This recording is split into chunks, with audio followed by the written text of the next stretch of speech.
welcome to a WoW podcast, obviously, with me, your host, Taliesin. And Evitel.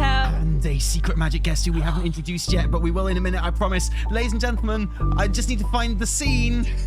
Press the button, Tali. We are live! Hey, welcome everyone. Welcome to the podcast. Cheers. I'm not sure if we're live on YouTube yet, but we are definitely live on stream. Who even knows? Yeah, no, totally. I think we're good. We should be there. Maybe we'll pop up any second now. But let's talk as if we are live, yes, and then please. we can stop and start again if we need to. How are you doing, Evie? How are things?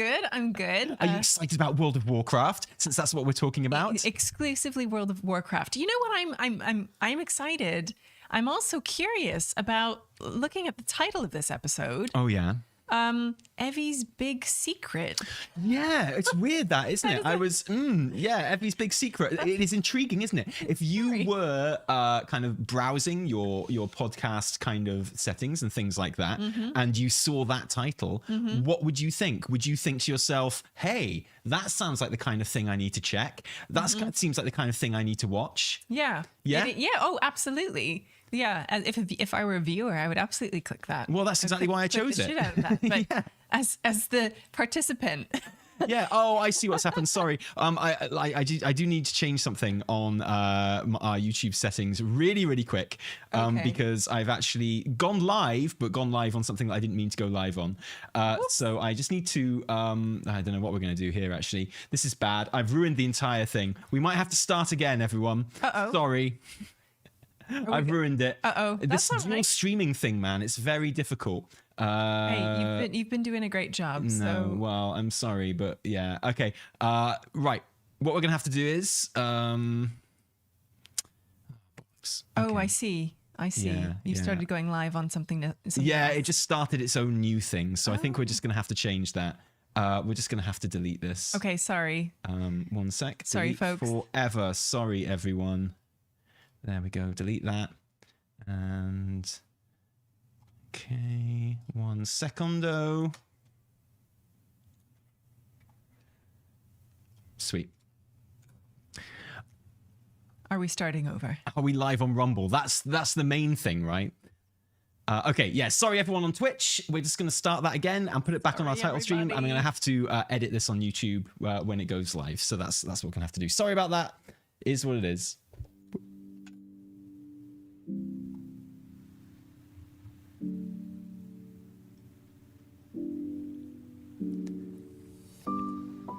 Hello, Internet. Welcome to a WoW podcast. Obviously, I'm your host, Taliesin. And I'm Evitel. And welcome to the show! Hello. Welcome! Hey. Look at this. The first time. Deja vu. We're so good at this. This is brilliant. Welcome to episode number 8. Yeah, it is episode number 8. I hope so, anyway, because that's what I put in the title. It better be. Well, I guess we'll like never know. Welcome, everyone. Thank you for being here. Thank you for waiting while we got the stream sorted. I promise you, it's going to be worth the wait, because we're going to be talking about WoW, but we're not really talking about WoW either. We've got a special guest today. We do. Evitel. A super Should we just introduce him straight away with no more ado? Ladies and gentlemen, please welcome our special guest for this special episode of the WoW podcast. Obviously, it's Garret Weinzierl! Hi, Garrett! Hi, Garrett. How are you doing? I need to turn your microphone on. He's here! Yeah! I never thought I would live to see the day that Taliesin had a podcast. No, me neither. Exactly. You know, people kept coming up to me and they'd be like, Tali, let me tell you something. You're a good man. You've got lots of interesting thoughts. Your voice is silky smooth and sexy. You have model good looks, Chippendale-like physique. What you need is a podcast. And I'd say, why don't I do a podcast already? It's called it's called WoWKiller with Garrett. And people are like, yeah, I would listen to that, but Garrett lets the side down, man. Okay, hold on. Tali, do you know, because this blew my mind, I was having a quick catch up with Garrett. Do you know when the last WoWKiller episode was? No, I don't. When was it? It was in May 2021. No! It was 3 years ago. That's insane. That's wild. Okay, so for those of you who don't know, myself and Garrett used to do a WoW podcast, which Garrett pretty much organized and made everything that it was, and it was relatively successful, wasn't it, Garrett? WoWKiller? I still have people asking us to do it again. Well, I'm changing the title of this one right now. Why? Then we are WoWKiller for this one episode only. And it was a weekly just about podcast every now and then when we would come along and talk about WoW. And that was during the Shadowlands days as well, man. And we were there diligently every week talking about Shadowlands. Mm-hmm. For some and talking reason. about what thing had really upset everyone in Shadowlands that week. Mostly it was just existing, I think. Is Yeah, pretty why much. it upset people. But is it fair to say, Garrett, that that's when you fell out of love with WoW a little bit during that time? Oh yeah. I mean, to put it bluntly, I think Shadowlands is the worst thing that ever happened to the game. Fair. So yeah, in retrospect, no, when that show ended and like I didn't like have a major reason to keep playing WoW, I abandoned ship immediately. Yeah, you were gone. And what happens next? Can you fill everyone? Because for most people, I'd imagine, who only watch our show and followed WoWKiller and stuff, you dropped off the WoW map a little bit at that point. So what happened on your life journey? You're still here. I was over on the instance, and we were still doing that. But like that's with Scott Johnson, and Scott likes all the video games, and so we weren't just talking about WoW over there either. No, I mean, when I was doing Taliesin, I mean, everyone knows this. I was definitely 100% not playing Final Fantasy 14. I was never going to play. What's I was that? never going to play that dumb anime game. That was the thing I was never going to do. I saw potato people and cat girls, and I was like, what is this nonsense? I'll never play this game. So yeah, I just read Batman comics and never played Final Fantasy 14. That's what I did after I fell off of World of Warcraft. Which is really weird because I remember during a WoWKiller, I'm just combining the names of our two podcasts now. Yeah. I remember during WoWKiller, I would often say to you, hey, we're playing a little bit of Final Fantasy 14 now, and would you ever consider giving that a go? And it's true, you were adamantly against sort of dipping your toe in that at all. What was that because everyone else was doing it, do you think, at that time? Yeah, I've also, except for Kingdom Hearts, I've never been that big into Final Fantasy. I can't even really tell you why. I don't know. It's hard for me to get into like anything that's like an anthology. I'm like, there's so many of these and there's no continuity between them. Like, why should I care? It wasn't part of my childhood. I was a N64 kid, not a PS1 kid. So it also, like, here in the States, that's when it kind of popped off. So I didn't even really have access to it. But yeah, there was just, I don't know. I played WoW for so long that that's like what I wanted my MMOs to look like. Like, I wanted it to be stylized. I wanted it to kind of have that more illustrative look. And so I've always was kind of turned off by Final Fantasy 14's initial look. I don't think most MMOs look good when you just screenshot them and you look at a screenshot. So I'm not really going to hold that against FF14, but like on Twitter, that's how I saw it. And I was like, I don't know. It looks like one of those Final Fantasy games, but like not one of the pretty new ones. It looks, like one that might be a generation or two behind if we were talking consoles. So yeah, I was just not all that interested. And also a lot of times, I mean, the stuff that people share are like the ridiculous things that are kind of more about when you're just hanging out with your friends in game, which is you have all these people in wonderful armor and then someone shows up in like a giant mascot frog hat and you're like, okay, I don't know, this looks kind of silly. I'm not sure if this is my jam. Yeah, and there are other things. I've talked about this ad nauseum other places, so I was like, you might have to pull it out of me because I'm trying not to repeat myself. But I tried it, like I tried the demo like maybe a year or two before Shadowbringer or Shadowlands, and to put it in a WoW timeline since we're on a WoW show. And I thought I started in, if anyone knows the game, Gridania, and I think that is a really bog standard forest. And I was just like, okay, don't love the look of that. And then I hit a load wall like immediately, and I was like, why is there load walls? It's the 21st century. And so that really put me off. So I bounced off my first like alone attempt that had nothing to do with people telling me to play it or thinking I would ever stream it. Yeah, and then I have this friend, I know it's sacrilege that I've made content with longer than Taliesin, named Kyle. And when as soon as he heard I wasn't playing WoW anymore, he like just started like putting the knuckles down on me about you should really give 14 another you should really just give 14 another shot. And I was like, why? He's like, well, why are you mad about World of Warcraft? I'm like, the story sucks. He's like, let me tell you about story that doesn't suck. Let me tell you about Final Fantasy 14. Yeah. And he wouldn't let up, and he wouldn't let up, and he wouldn't let up, and eventually he was like, well, just try it, just get to the level where we can run dungeons, because I know you love dungeons, and we can run dungeons together. And so I did that, and I started to get into it. I started to enjoy it, and yeah, I don't know. It's ridiculous to think about it now, because when we started, I think a lot of people now that are watching us, they know us for our Final Fantasy 14 streams, but when we started playing 14 together, we made like a couple odd videos. That was it. I made it all the way to halfway through Heaven's Ward before we even did our first stream of it. Like, and everyone wants to see you stream the story, and no one can go see my playthrough of the original game or most of the first expansion. It just doesn't exist because I didn't capture it. That's insane. Yeah. That's wild. Yeah, because, and that's the thing to film the story. Why Final Fantasy 14 didn't just become your thing, the game you played, it became like your, I don't want to say entire, but certainly kind of the dominant form of your kind of content output as well. And for the past 2 years, it really snowballed. And I feel like you're, from a professional point of view, and aside from anything else, you're seeing more success with that than kind of anything ever before, really. Is that? Would you say that's fair?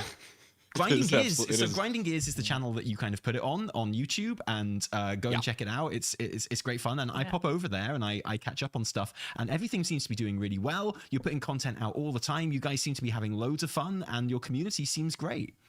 It's a really good time, and yeah, absolutely. Like full stop, the most successful thing I've ever been a part of. Like, and it's weird. And there's certainly some familiar faces that have followed us from all of this. Like, I've been doing weird crap like this since 2010. I had a StarCraft podcast in 2010. That was the first thing I ever made.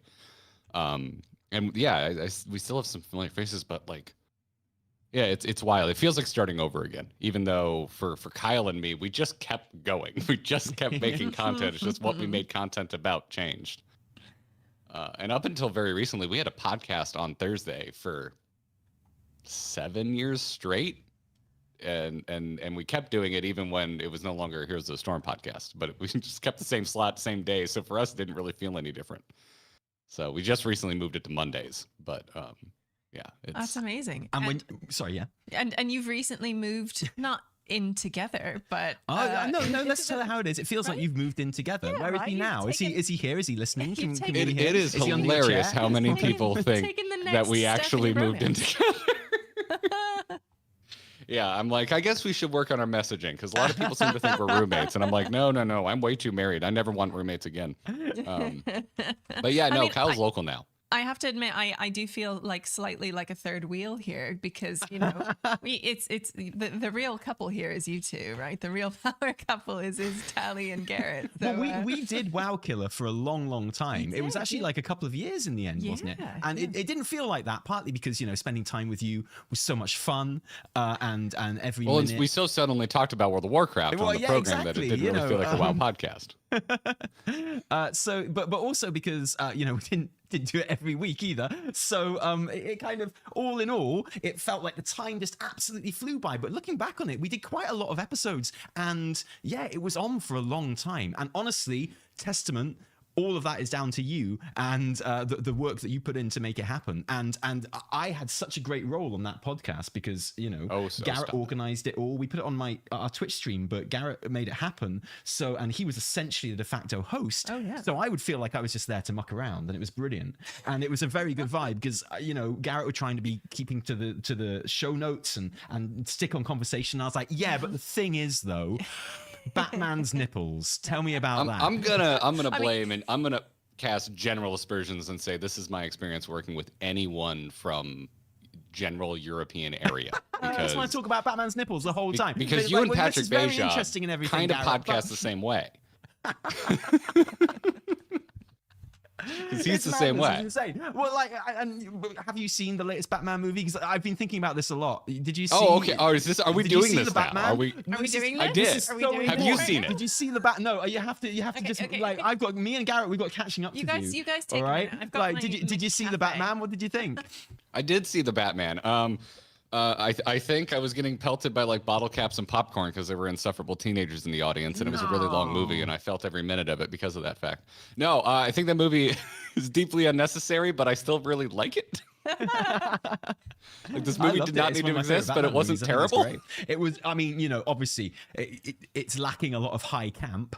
But it's fine. It's fair. It's no, I love it. I love the kind of the character arc in it and stuff like that. I think the costume looks very silly, but his Bat car is cool. I like the Bat car. Yeah. And I don't like the Riddler in it, but whatever. If they called the Riddler something else and just said he wasn't the Riddler, I'd have liked it a lot more. They should have just called the Riddler Jigsaw from Wish.com. Exactly. Yeah. If they just made him up and as a new baddie or something, it'd been better. But Paul Dano. Oh. Yeah. But he plays him as like a kind of a. I like that actor, but I don't like that version of the Riddler. Yeah, I'm with you. The coolest Batmobile since Tim Burton. A bit more camp than that. But yeah. Anyway, good. Sorry, glad we caught up. So there's our review. So many people very are asking timely right review. now. You know, like it's very important, obviously, that Garrett was our first guest on this podcast. There was no way when we decided that we'd start having guests on this podcast that Garrett wasn't going to be the first one, because it's like the circling of a circle, right? Yeah, exactly. It's like things coming back on themselves and sort of the beautiful circle of life. You know, we never had a handoff from Garrett to me. Well, you know what? We never had a handoff, but we also never had a proper goodbye to WoWKiller as well. Exactly. We never really put out a final episode. We put out a final like 5-minute, we're not going to do this anymore kind of thing, which is still pops up on my Spotify every now and then. 12 minutes and 49 seconds. Oh. So yeah, we never had a proper farewell to that, which is I'm glad that we're finally being able to do that now. But many people will be like, why have a Final Fantasy 14 guy on your WoW podcast? Obviously, and that's a fair question, honestly. But have you been kind of keeping up with WoW news and stuff and keeping an eye on it? For the most part, yeah. I think. Let's see. BlizzCon, you know, Metzen comes out, you're gonna pay attention. Like. It's that simple. Once you're done giving Mike Ybarra the middle finger and Chris Metzen comes out, you're gonna pay attention. So you know are we allowed to do that now? Because for a while we were being absolutely poo-pooed for throwing any aspersion. Oh yeah, it went in two different phases. Okay, so that's because he streams and wears gaming T-shirts, so he's just like us. He's just like us. He streams and wears gaming T-shirts. He's not like me. Oh yeah. I mean, yeah. So he's just like us, Taliesin. How dare you? He play game. Man play game. Man like me. Yeah, totally. Yeah. Man play game. Absolute bro. Yeah, but you remember when Mike Ybarra turned up, and I've always been, we can say this now. This is so good. But you can say lizard in a skin suit. Yeah, we can totally. say that. I was we can always say that suspicious of that dude, just because, you know, no one who does that job is ever going to be your friend, right? No one who does that job.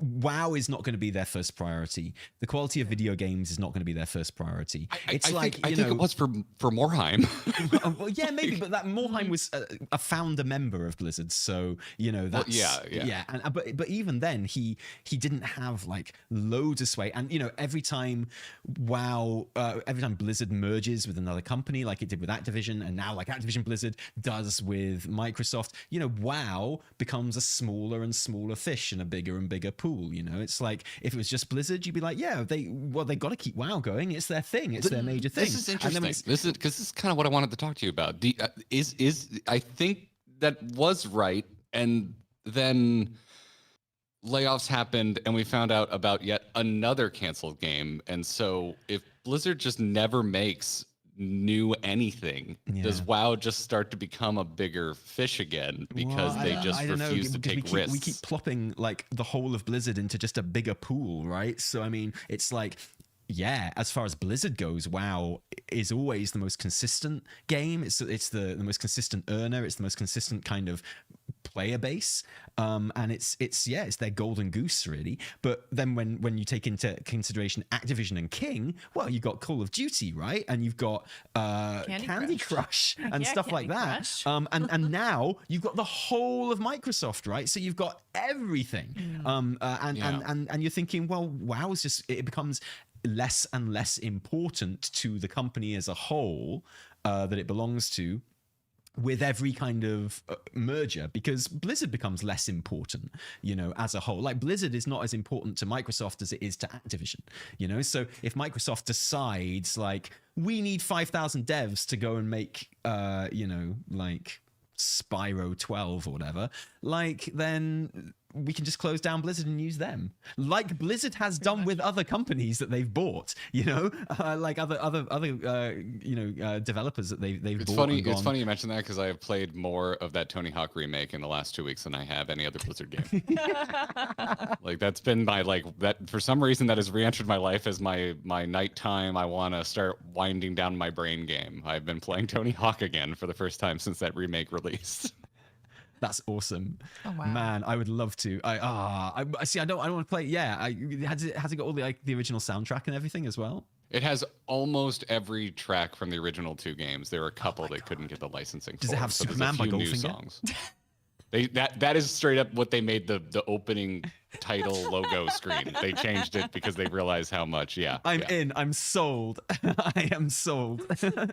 That's it. I just need that song on repeat the whole time. Speaking of cranking it up, can you turn up Garrett just a tiny bit? He is echoing a little bit. Yeah, on my mic. Can you just I'll turn him up a tiny bit. Yeah, I will. My echo. Yeah, totally. So yeah, I do worry about the long term kind of viability of WoW in terms of what Microsoft want from it.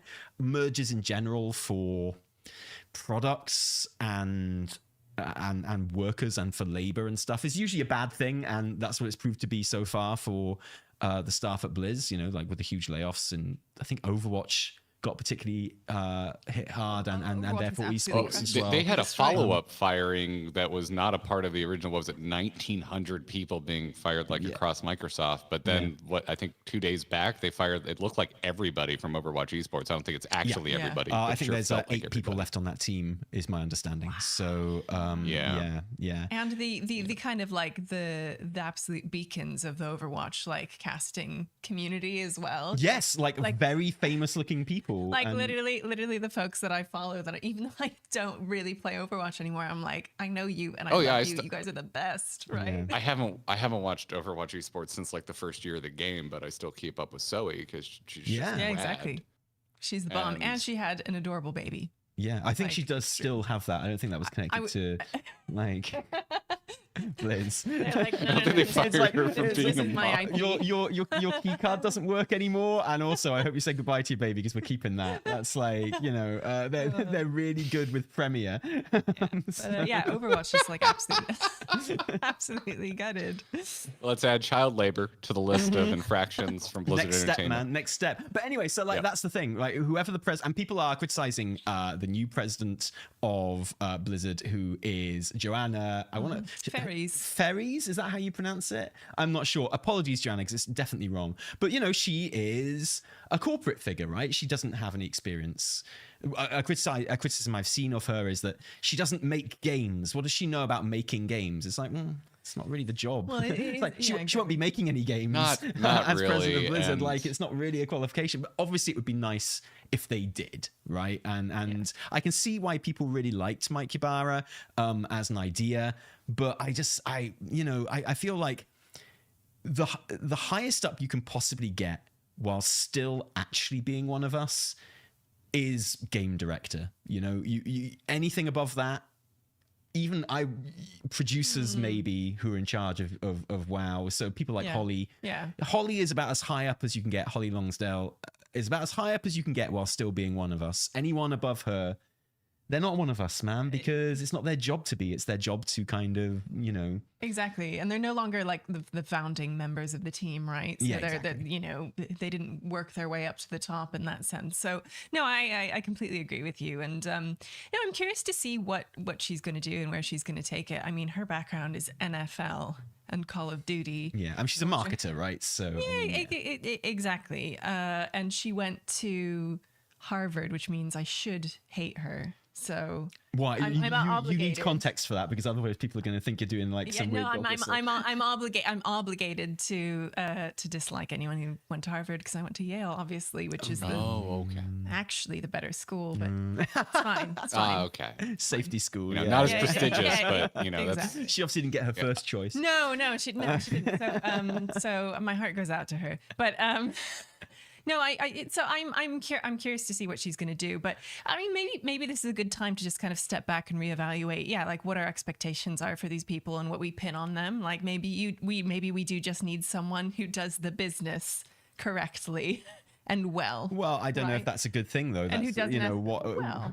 If keeping WoW going is bad business, I want them to do bad business. Actually, well, if shutting that thing down is good business and makes everyone a whole ton of money, then I don't want them to do good business. I want them to do bad business. I want my game. I don't think you need to worry about shutting down WoW is not good business. Well, at the moment, right? Well. You're right. Maybe. You're right. So yeah, like, lots of sort of upheavals, and we were podcasting this very podcast when the news of all those layoffs and stuff broke. And I think, there's still a bunch of layoffs that I think people don't know about yet and that we haven't heard about publicly and stuff like that. So I think there are some more bombshells to come on that as well, just from this last round of layoffs. And the thing is, who would be a worker there right now? Because you're just looking over your shoulder the whole time. You just have no idea. In the games industry in general, what could happen at any point, because it seems completely unconnected to how well a company is doing. It's like, the company's doing badly. Are they going to lay off a whole bunch of people? Oh, the company is making record profits. Are they going to lay off a whole bunch of people? It's completely arbitrary, it feels like, and based on basically nothing. So, I don't really see where the motivation is for workers to do good work if they're going to get laid off anyway.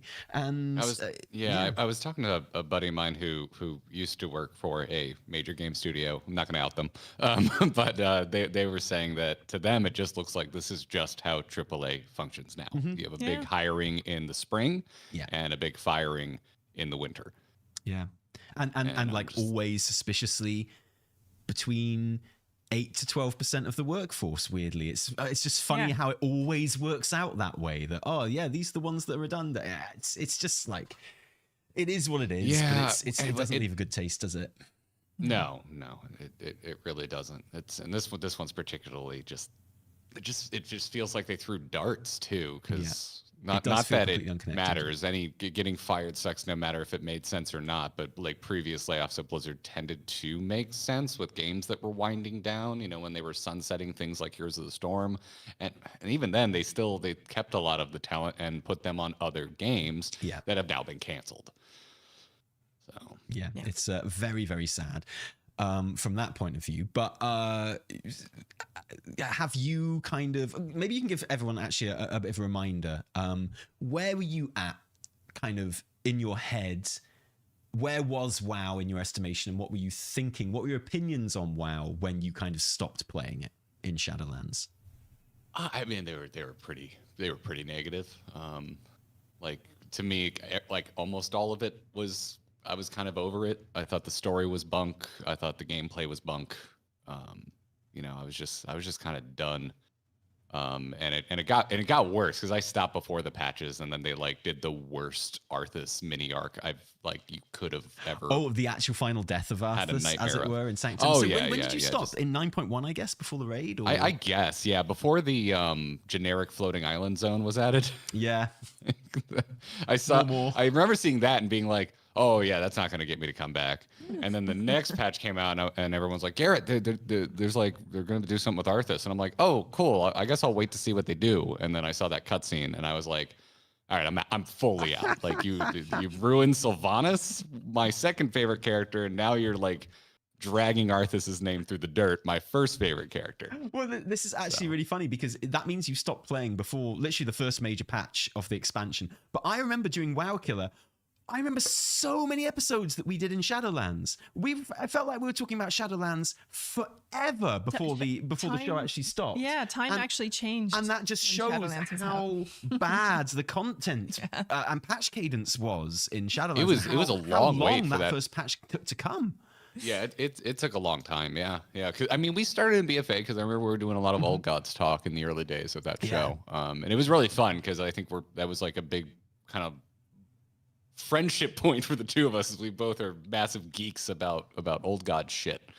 But yeah, and yeah, it's Shadowlands was this. It had a lot of weight for me because like, how many times did we on the pre-show for WoWKiller talk about my love of like teen angst energy? Like I love emo, I love going to the mall and going to Hot Topic, and so having like the Death expansion couldn't have been more in my wheelhouse. And the fact that like it ended up being my least favorite expansion ever, even underneath Warlords, which I think is like borderline unplayable.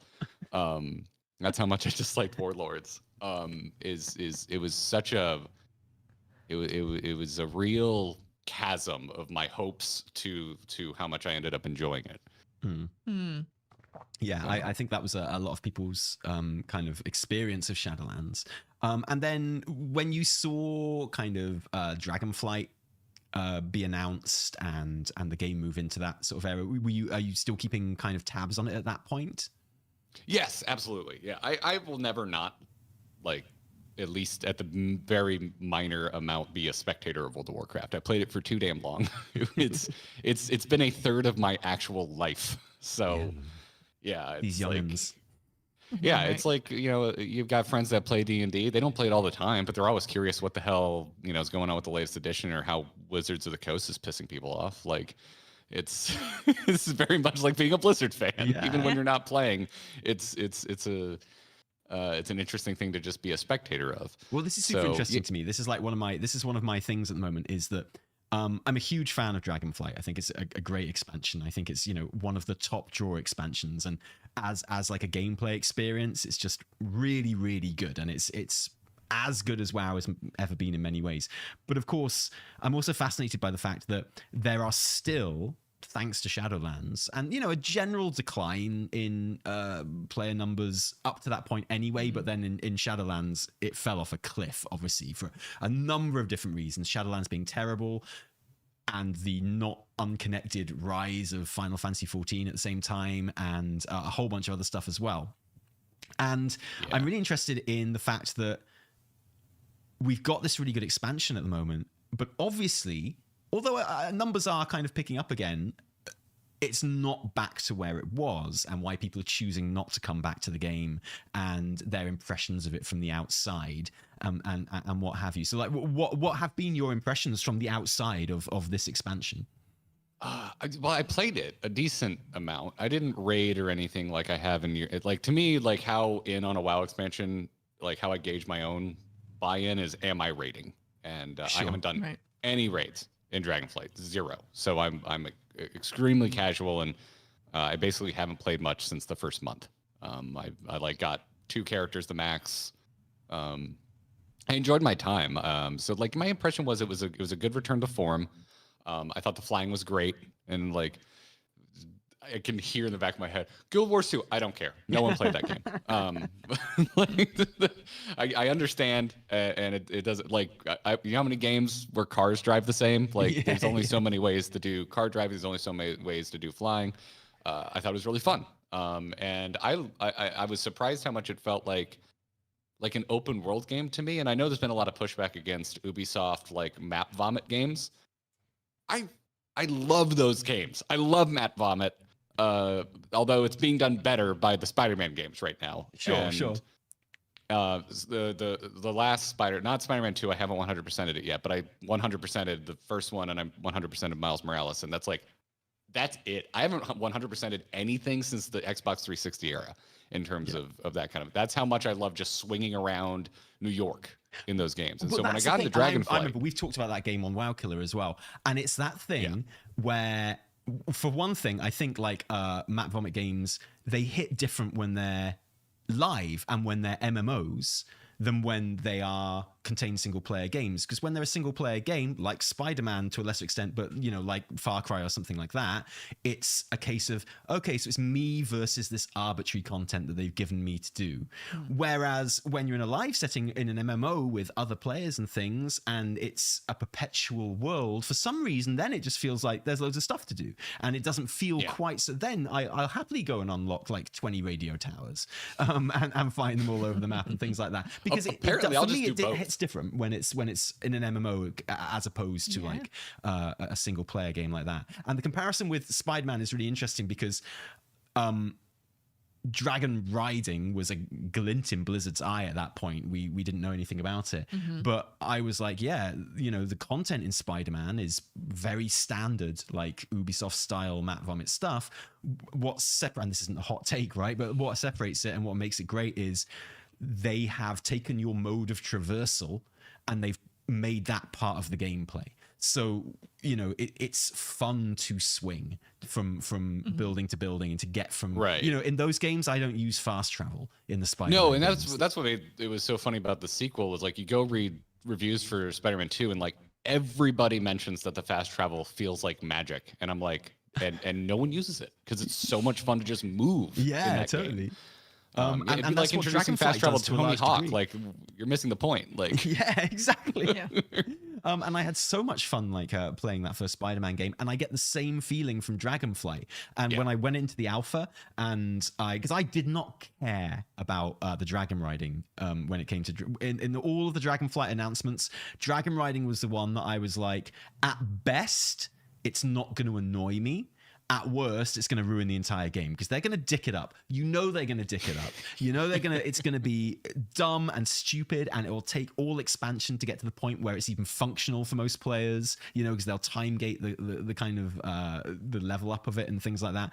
And the second I got into the alpha and started doing it, I was like, oh no, this is a game changer. This is like Spider-Man levels of now going over here is fun. And it's not just the thing that I'm going to that's fun, it's getting there that's fun as well. And that does change everything. I spent like 3 days straight just mining. I hadn't done that since like Wrath when I was hyper into crafting, and I'm like I don't even know why I'm doing this. I have no goals. We've got to get you a raid team, Garrett. That's why. It's like I'm not going to go raid. I don't need to make anything. Mining for 3 days. I'm like, get this boy a raid team. Someone get this boy a raid team right now. I just liked flying so much. Yeah, so I was just like catching up on like podcasts and just flying my ass off mining because it was just so much fun to fly. And that is so yeah, like my initial right there. My initial impressions were it was really good. All of my issues with Dragonflight, I find are like personal issues. I don't think it's like objectively bad. I think it's like there's just personal things I don't like about it, as opposed to Shadowlands, where I was like, this is just not a good expansion. What are the things that you dislike about it? I think the new continent is really homogenous. Like it's just a bunch of undeveloped mountain ranges, except for the undeveloped forest range. Like I like cities, and there's like one. Everything else is like a hut in the middle of nowhere out there. So like flying across it, like I love having a difference of zones and also having a difference of like cultures and civilizations. Like that's part of the reason I like Legions so much, is like zone to zone, it's so diverse. And also if you like cities, the final friggin' zone is just a giant city. Yeah. Which was amazing for me. Like Suramar was so friggin' cool. Suramar's the best. Yeah. Thank you. Yes. Right. All my homies love Suramar. Yeah, exactly. Garrett knows where and it's then at. and then I'm also like, for me, I'm a huge dungeon fan. Like I've always been, well, not always, but BC on, I was always a tank. I love tanking. I love running dungeons. Oh man, I was so disappointed when the first 3 dungeons were just zones I already saw. Yeah, that is like the modern WoW thing, isn't it? Yeah, and it made me retroactively love Final Fantasy XIV's load walls. So I'm like, this game has so much loading that the dungeons are like, it gives them more freedom. That like I can go to a dungeon and it's just a part of a zone that I've known since A Realm Reborn, but I've never seen it before, and it's in the end of Shadowbringers, because you can't go there because there's an invisible wall. And as much as I don't typically like that kind of stuff, it gives them a lot more freedom to work the land and work the lore into their dungeons. And it was funny. It was the first time in my life I went, oh, maybe maybe it's not all bad to have some invisible walls and restrict where I can go a little bit in online games. So yeah, I was really personally bummed out by the dungeons. It really took the pun, wind out of my wings for that for Dragonflight. Did you manage to create a Drakthir? Were you excited about evokers, or was that just like not emo enough for you? I wasn't until I tried it. Drakthir are freaking awesome. Yeah, they're really neat. I'm not huge into the evoker personally. Like I wish they could be normal classes, but overall I do think like they nailed the feel, and it's like I'm not usually one to want to be like a monster person. But yeah, I did it because it was available early and I was kind of getting the WoW itch again. So, it was the first thing you could do if you were keeping an eye on Dragonflight. So yeah, I went in and did it, and just out of morbid curiosity. And I was like, oh shit, this is fun. And then I know they fixed it since, but I was like, why can't you just fly normally like everyone else as the dragon race? So I wasn't that Allow camp. me to dragon ride. Yeah. Dragon bee. Yeah. Totally. Yeah. And so then you kind of fell off Dragonflight a little bit. And I guess the next kind of touching point for WoW for you would be last BlizzCon, right? And the announcements of the War Within. Yes. Well, yeah, I started getting back into Classic. I was really late to Hardcore. So I started playing Hardcore right before BlizzCon dropped, and was like dumbfounded how much I enjoyed it. Like it was like everything about retail that I don't enjoy like just doesn't exist. And so I was like playing it at night on the couch on my laptop. I haven't done that since like college. Like I was back in. And then obviously BlizzCon hit, and then funny enough, War Within, I was like, bold strategy, hanging everything on your narrative, because to me that's been like the weakest thing about WoW, and I still think it's kind of weak in Dragonflight. I think it's better than Shadowlands, but again, that's where I go, oh, it's a personal thing for me. Like I just don't care that much about the aspects, and I still don't. Yeah, I think that's fair. Mm-hmm. And I think like I saw the new villains, and I was like, they kind of look like generic He-Man monsters. Like I love generic He-Man monsters though. The beauty of them. Yeah, but I don't know. They just don't have. To me, they don't have a lot of personality. They're a little. Sure, I get that. Fair enough. They're like He-Man in Fortnite style, and I'm just like, yeah. I don't know. It's a personal thing. I don't think it's objectively bad. It doesn't do much for me. So there's all that about it, and so I was happy to see them returning to classic characters, but also it's Anduin and Thrall are probably very, very low on my list of characters that move the needle of excitement for me. Yeah. So it's like, oh, we've got 2 Boy Scouts hanging out together. Right. But one of them is very, very sad, and one of them was very, very sad a couple of years ago. But now is okay. Exactly. Yeah. But I think they're going to be sort of focusing it around the Planeteers a lot. So it'll be the same little band as from Shadowlands. The Jaina, Bane, Thrall, Anduin. Tyranda's probably gonna get a little break, I'd have thought now. She's just hanging out with Malfurion in the new in their hut. Yeah, in the new Night Elf home, and that was the other thing too. Malfurion, probably my least favorite character. And then I saw in the latest patch the big deal was Malfurion comes back, and I'm like, man, wow, you can't hit it for me. Yeah. And I know this is all deeply personal. His kind of like going to the Shadowlands and taking Ysera's place and everything was a bit of a non-event, and and then him coming back was a bit of a non-event, and it was like you just can't do anything with Malfurion, can you? WoW has a stoic Boy Scout problem. Is better when he's asleep and not doing anything. Yeah. Like legit, because and I think this is a problem that a lot of WoW characters from the early days have. It's characters that were kind of created almost outside the game in a way, because the limitations on the game itself, particularly in the Warcraft days before WoW, like the limits on those games were so huge that you had space to write these outrageously OP characters, and they'd never have to interact in like an actual game world or anything like that, and actually drive any kind of a story that wasn't a self-contained sort of thing. And then of course WoW comes along, and you have to put all these characters in game, living every day and existing every day all the time, and it's like, well, why don't they just win? Why don't they just do the OP thing that they can do and just win? Yeah, this is ridiculous. It's something that now that I've been playing Classic, like Classic is the only thing I play now in World of Warcraft. I haven't touched retail in a while. And it's something I've noticed. I'm just like, they don't roll out the main characters a lot in old vanilla. And to me, it made the world seem huge and dangerous and mysterious. And now the world seems like very fleshed out and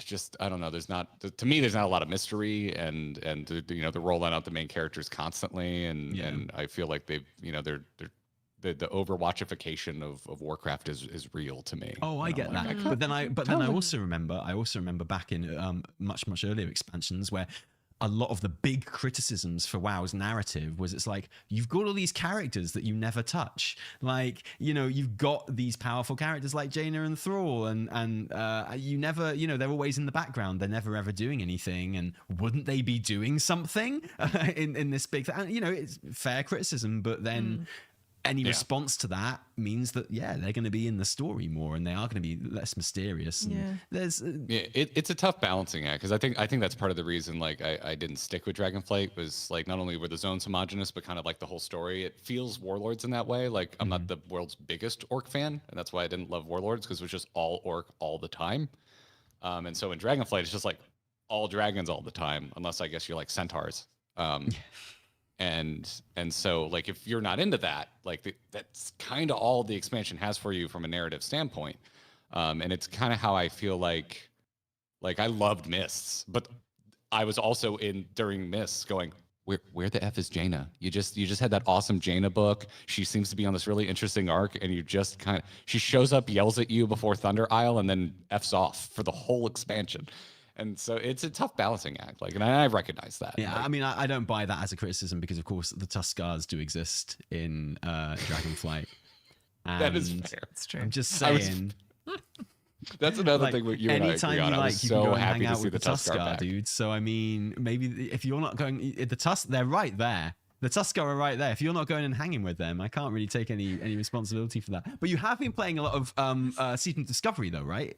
Yes, yeah, a decent amount. I mean, not as much as people who just got that raid on like lockdown, but yeah, I've gone through. I've done the raid. I loved it. I absolutely adored my time with Season of Discovery. I'm not playing right now. Now I'm just kind of like waiting for the next patch. But I got into hardcore. Really enjoyed it. My other half over on YouTube, Kyle Ferguson, described it as the entire world as a dungeon now, because like every pull could potentially be your last, and you have to like everything you do you need to be hyper careful of. I was like, God, that's a perfect description of how hardcore feels. And then so I was enjoying that, and I remember it kind of reminded me how much I enjoy just the vanilla feel of WoW. And then so Season of Discovery was like perfect timing because I was like, I would like this without the horrifying stakes 24/7. But also I don't want to just go back and play plain old vanilla because I've done that many times. So Season of Discovery was perfect. And for me, that's what I came out of BlizzCon the most excited for. That was like to me the biggest surprise. Because while I do follow Blizzard, we don't play Season of Discovery at all. Although I've kind of realized that I'm going to have to, because I've realized that they're putting kind of lore in there, which is clearly building up to the World Soul Saga. They did this literally just to rope you in. Yeah, pretty much. Yeah, they seem to be doing something pretty clever with Xalatath and with kind of there's a couple of other things that people have pointed out to us via email that I haven't had the chance to check out, so I'm not going to mention them. But there do seem to be kind of little threads and links in there narratively that seem to be leading into the World Soul Saga. So that's, as doing my job and everything, I now have no choice. I know I'm going to have to get into season. I'm putting it off, but I know I'm going to have to get into Season of Discovery and play that, and I have no doubt that I'm going to really, really enjoy it, but it's just what it doesn't mean I'll play less retail. It means I'll play less anything else. So suddenly I won't have time to play Baldur's Gate 3 in my spare time. I won't have time to play FIFA in my spare time when I want to, or like anything else. Or I'll watch less Batman movies, right? I'll watch less H Bomber Guy movies, and I need like videos, and I need that time, and Season of Discovery is going to take it. But I'm sure I'm going to have a wild time. But why is it so good? What is it about Season of Discovery? Because people go wild for that stuff. Well, I think I've realized that I'm just like retail's not doing it for me, but I still like WoW, and so vanilla as a whole, to me, it's more focused than retail. I get into retail now, and I get overwhelmed, and then I'm on Twitter, and all I see are things like the trading posts, and I'm like, I'm not interested. Whereas you're going to hate the second part of this show. Sorry. I don't find buying stuff. I don't consider that a game mechanic. So I don't find it that interesting. But so vanilla to me seems more focused. But again, I've done it ad nauseum. I never need to play vanilla again. But vanilla with some new aspects, all right, I'm interested. And at its most base level, that's it for me. Like, you tell me we're doing vanilla again, but there's things you haven't seen before. All right, cool. Color me interested. And so I went in because I'm like, well, whatever. I can get to level 10 again and see if I'm actually interested. And turns out, yes, I am interested.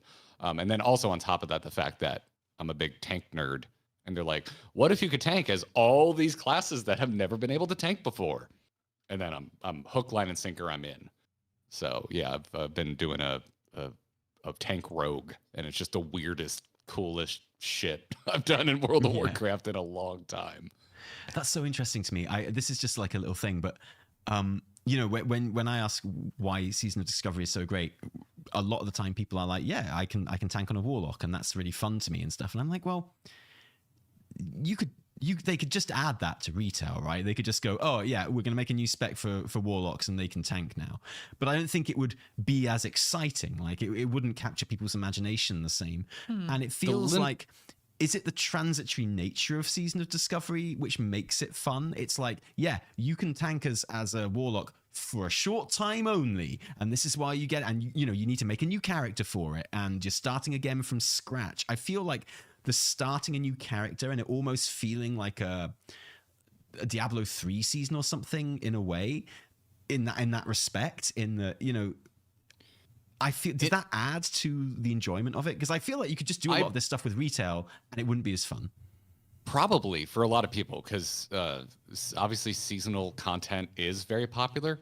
I'm not a huge fan of seasonal content. It's funny. Like if you go back and you watch like my co-stream of BlizzCon, I was like, man, nothing kills my excitement for a game faster than the word season. Yeah. But then Season of Discovery comes out, and I'm like, I'm sitting there, I'm going, oh shit, I'm gonna have to eat my hat because this sounds really cool. But for me, it's like I come and go from WoW because it's like I've played it long enough that when I'm not interested, I just stop playing at this point, and I have the freedom to do so because luckily in my content diet, I can play other things. But for me, I really think it comes from the limited scope of vanilla. Yeah. Vanilla is so, you have the 2 continents, and there is a lot of content. But at the same time, it is so focused that a small change feels like a bigger difference than in retail, where there are just so many things going on that I think adding a handful of new abilities to each class wouldn't feel like nearly as big of a deal in retail as it does in the vanilla setting, just because it's a much more focused experience. This is really interesting to hear because it just reminds me of how, well, I never played vanilla, right? And so I haven't really touched classic either, right? I love hearing about Season of Discovery, but there's like a block for me where I'm like, should I just log in and play some classic, and I don't. I think it's because at the end of the day, like classic and retail are just such entirely different experiences. They really like, sometimes I find that easy to forget because it's like it's WoW. It's like, well, it is and it isn't, right? And so you're getting things out of, you know, classic that is just, that don't even like cross my mind as something that I want out of World of Warcraft.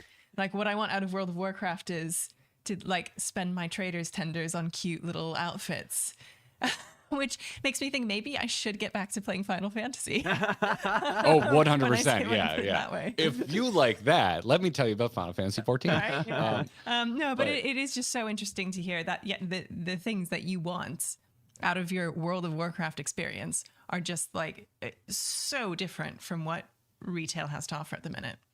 Yeah, and clearly that's the case for a lot of people, for other people as well. Yeah, but it is interesting to think about, and you wonder, like, is there room for a seasonal element to retail? You know, how do you, the question is like, how do you recreate the season of discovery magic in retail, right? And you know, it's not just a case of going, oh, warlocks can be tanks now. There is that element of, you know, you need to start a new character, and I think that's part of the appeal for vanilla.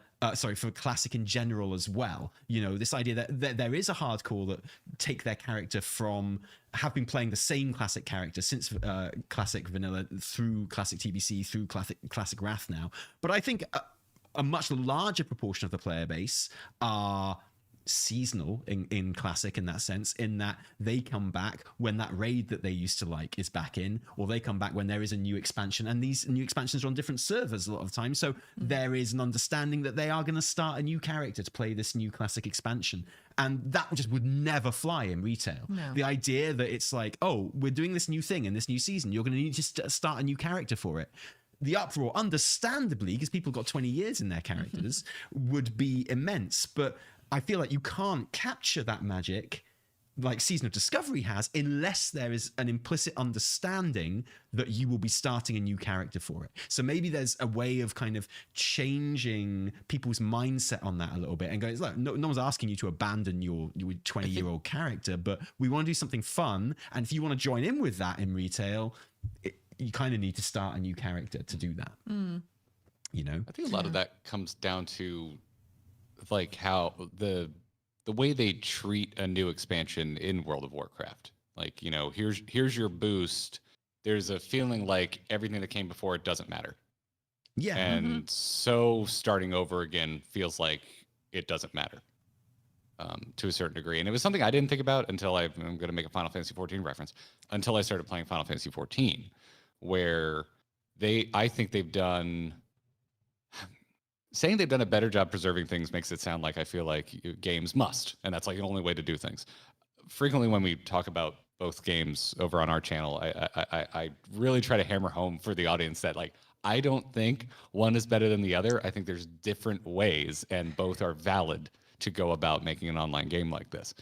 But what World of Warcraft did, and I'm talking retail here, is kind of make their old content irrelevant until they got to time walking, and even then, that experience is nothing like that content was when it was current. For the most part, everything in time walking is still an absolute like face roll. Like, it's very easy to get through that content compared to how it was back in the day.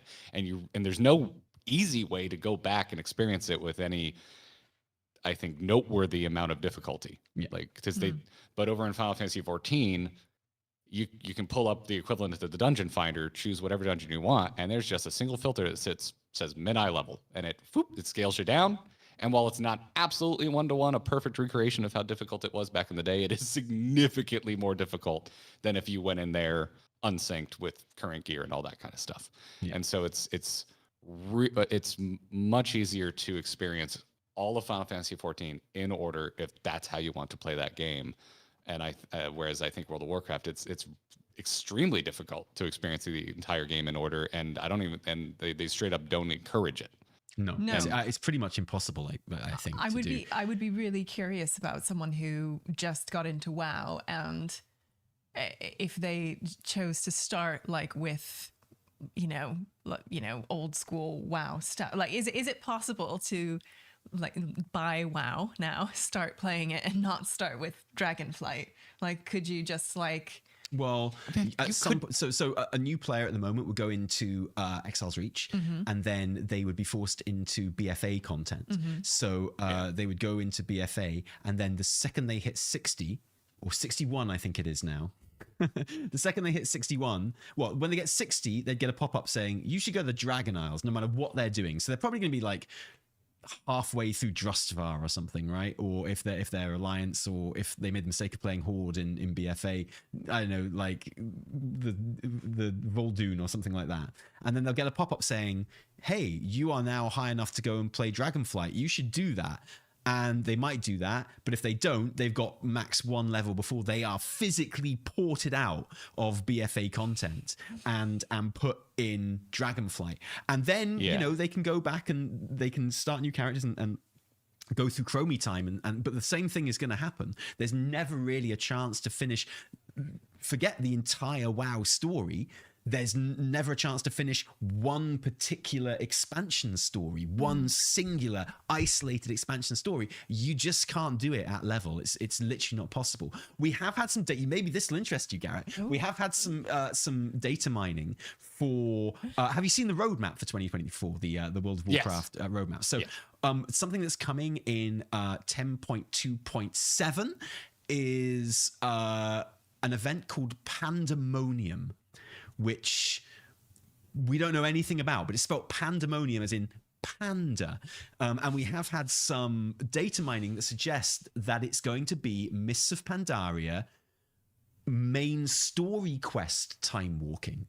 It does seem like the story quests from Mists of Pandaria, so the through line that leads up to and including the Siege of Orgrimmar, and taking in Thunder Isle as well while it happens. And it's going to be at level time walking questing, seems to be the suggestion from the data mining, to tell the story of Mists up to and including Siege. That's really cool. I would be speculation. very into that. I would be very into that. I mean, I like your speculation. Yeah, because that's it. And again, I wasn't saying it was necessarily a bad thing. It's just that WoW seems to have decided the way they want to do their game is to kind of have each expansion kind of be its own self-contained story for the most part. It seems like what we're heading into really harkens back to BFA in a pretty direct way. But, you know, they just decided that's how they're going to do it. And so that's why I look at it and I'm like, I don't think seasonal at the moment enters a lot of our minds, because honestly, if they just made you go back through and do the old stuff, it would feel new because a lot of players haven't done it. And that's the thing. And that's kind of what a really good thing about Season of Discovery is as well, is that idea of, you know, people are asking in chat, what happens when you get to 60 in Season of Discovery? What are they going to do? Are they going to? We don't know yet. Are they going to go? Yeah, well, that's exactly it. You're not going to start TBC. No, you're going to start it again, but just make different changes this time. And that's like maybe. Yeah, forever content right there. People will do it. I mean, that's why private servers kept going for so long as well. Before I Classic enjoy was a it so thing. much. I want them to do like an altered reality expansion. Like, what if they didn't do BC next? Like, what if they just like added Northrend to the map, and you go to Northrend before you go to Outland, and they populate it with like old, crappy looking vanilla buildings, and they tell some weird new story in North. Like, I want that. That's where you want Classic Plus, That's not where they're going, but God, I wish it's where they were going. Well, I wouldn't bet against it, honestly. I feel like the idea that they are tying it in with, they are using it to tie into the World Soul Saga and what's coming up with the War Within. I find that in itself a really interesting concept. And the idea of it being like an alternate past, Azeroth and WoW, I'm really into that. I roll my eyes because I have to play it all whether I want to or not, in a way. And who has the time, man? I got 2 kids, but like that's the only thing from a conceptual and artistic point of view and a gameplay point of view. Yeah, it sounds amazing. Sounds brilliant. Like, sounds like have a lot of fun with that. But then, you know, there's no, I feel like there must be room for that in retail as well. I feel like, and I'm really interested to see how this pandemonium thing kind of plays out, because if it is a chance to just play through old stories and enjoy them and allow people to do that, I think that's going to be fantastic. And Blizz have the opportunity to do the funniest thing ever, which is make the final boss of Siege of Orgrimmar not Garrosh, Double Agent. The guy that leveled up to max level every single expansion. The guy that he started a panda. He's never chosen Horde or Alliance because he avoids the final quest, and he just levels up every single expansion by picking herbs on the Wandering Isle. Right. That dude needs to be the final boss of Pandemonium. 100%. Like it'll be awesome. And we destroy that motherfucker because he's got nothing. He's got nothing. He has no abilities. Just heals from eating his herbs. Totally. It's just like throws plants at you, just throws flowers at you. But talking about all this stuff, it's funny, like looking through, trying to understand like the story and the lore of World of Warcraft, and especially like so many new players coming in are like, I have no idea what any of this means or what is happening or who you're referencing. Like you even get, current quests where they're like, you're flying to Gilneas and they're like, oh, by the way, this is the Scarlet Crusade. Here's an info dump about the Scarlet Crusade because you probably don't know them if you haven't played the game, right? And and because we're talking to you, Garrett, I can't help but think about, well, one, your hair, but two, Final Fantasy. And I haven't finished Shadowbringers. Like I'm boo fake. Well, I haven't finished Endwalker yet, so it's okay.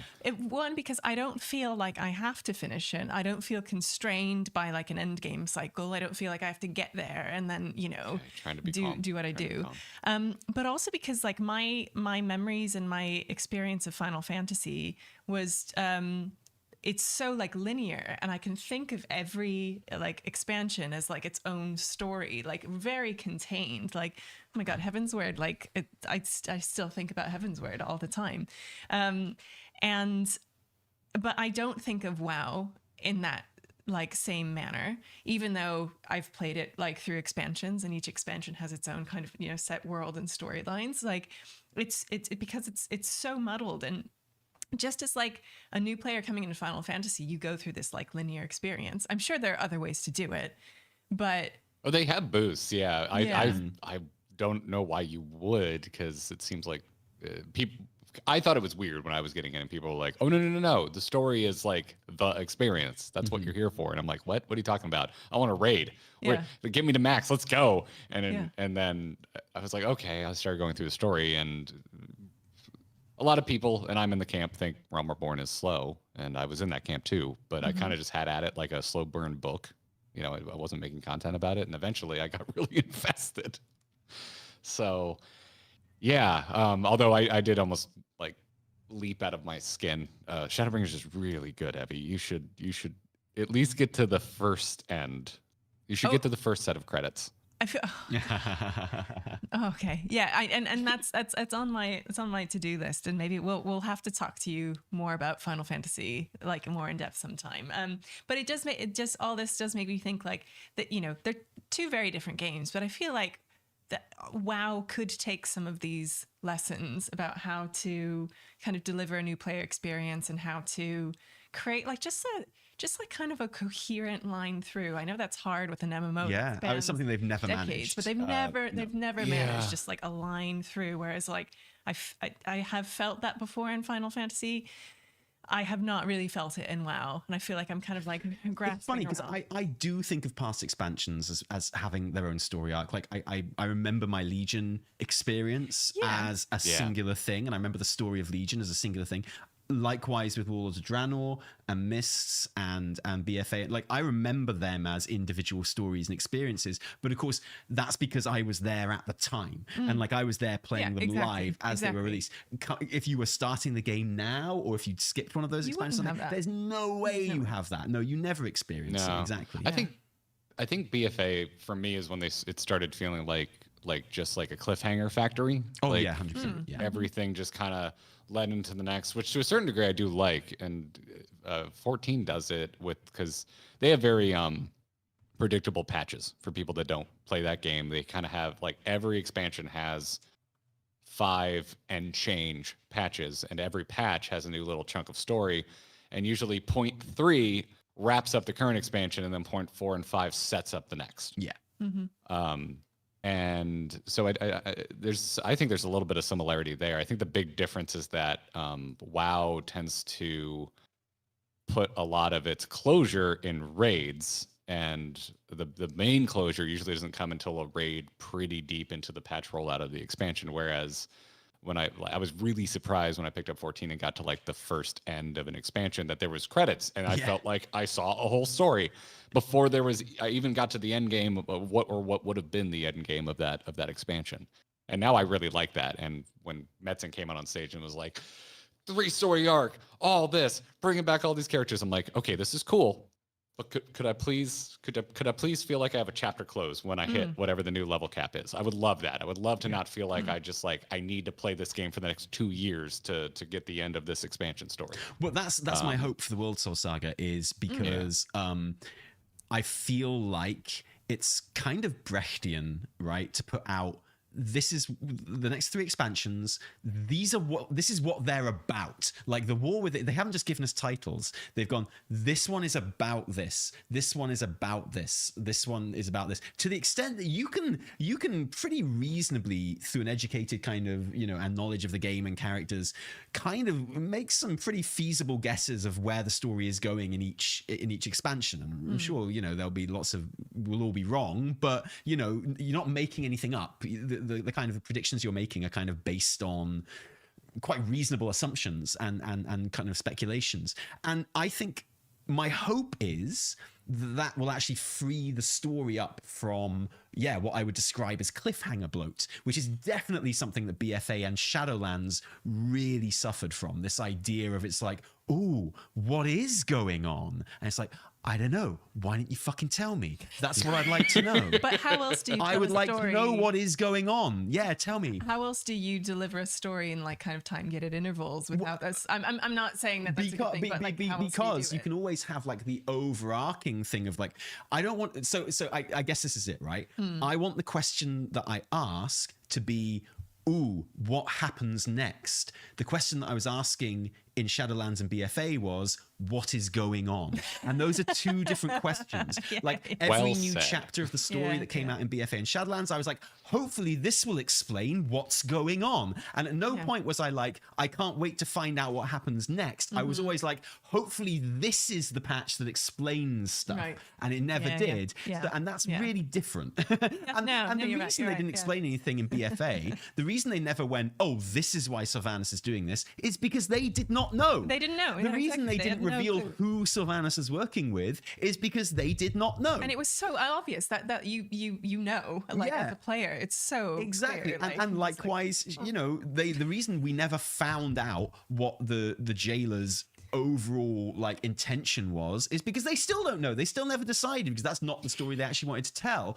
And that's I feel like that is really important. I want to be left feeling like, what happens next, not what is going on. And I feel like, because we know what's going on in World Soul Saga to a certain degree, we know what the overall kind of concept of the story is sort of about, and then hopefully that will free us from something I asked Terran Gregory when we had our interview with him straight after the announcements was, do you know the ending of the World Soul Saga? And he got, I love Terran, like personal friend, right? But he got very defensive. And do you think that's fair to say? Yeah, he went like, and he was like, I can't tell you that. And I was like, no. I'm not asking you what the ending is.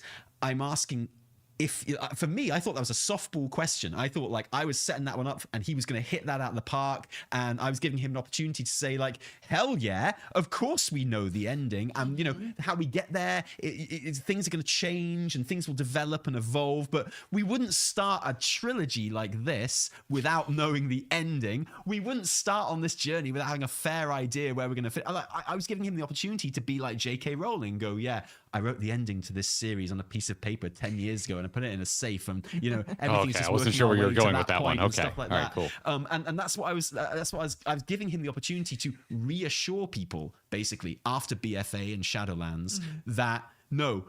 One of the advantages of setting up a trilogy like this is we do actually know the ending, and because I think he misunderstood the question and thought I was trying to like get catch out him of it. out or something. Yeah, By the way, I felt I like think we didn't get an answer to that really. No. But I my think hope is you- that there is. I think you solved Hollywood for a very specific fandom. I think J.J. Abrams should now be required to answer that question before he's ever allowed to make anything ever again. Totally, absolutely, and not only that, but like for it's like JJ, love your work. Just turn that flare off for a second. I'm trying to look at you. Nice one. But JJ, like I know we're only making one movie here, but I want you to write the ending for 3 movies in advance, just in case, JJ. Okay, right? That'd be really good. Thanks. You would see his eyes turn into the Windows blue screen if you asked him, "Do you have an ending?"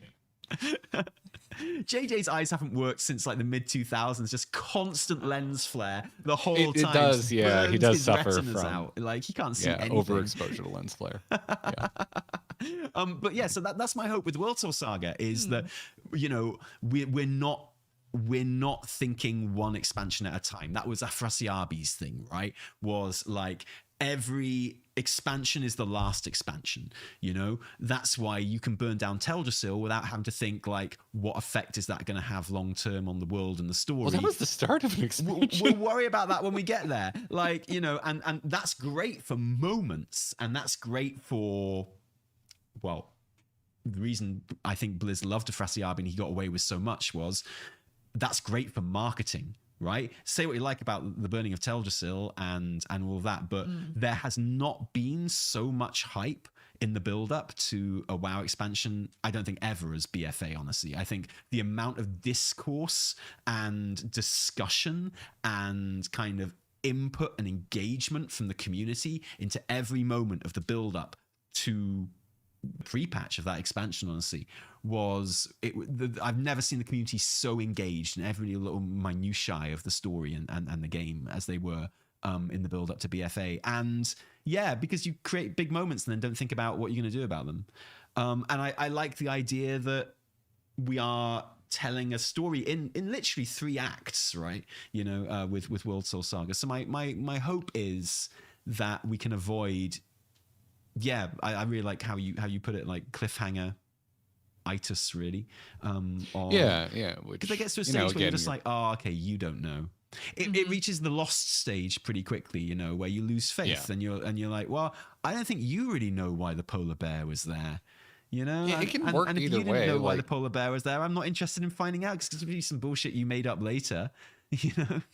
Yeah, I mean, both can work. Like it's a criticism levied at the new Star Wars trilogy ad nauseum, and I always love when I get into arguments with my friends because I kind of like the first 2 of the new 3 movies. The third one is absolute bunk, but I'd like to remind them, like, that they just made up the original trilogy, right? Like they had no idea where it was going. That's why they had Luke smooch Leia, and there's no reference to Vader being Luke's dad in A New Hope, and like they just made it up. The only Star Wars trilogy they actually planned all the way through was the prequels, and everyone unequivocally loves those movies and thinks that they're perfect, right? Oh yeah. So it's not always. It feels like WoWKiller. We're talking about the prequels. Oh shit! WoWKiller is it's back. A good example of back in the WoWKiller groove. Here we go, fam. Finally got there. I was waiting. Okay, buckle up. I see it as a good example I've got my WoWKiller bingo here, and we've got Batman's nipples, J.J. Abrams, and the there we go, and there we go. All right, can we talk about mid 2000s emo now? I can leave now.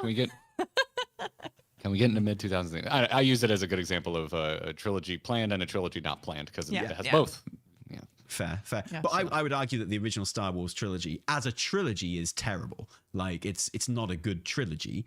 They're 3 movies of varying quality, but which are stone cold classics, obviously. But it's not a good trilogy. It's a terrible trilogy.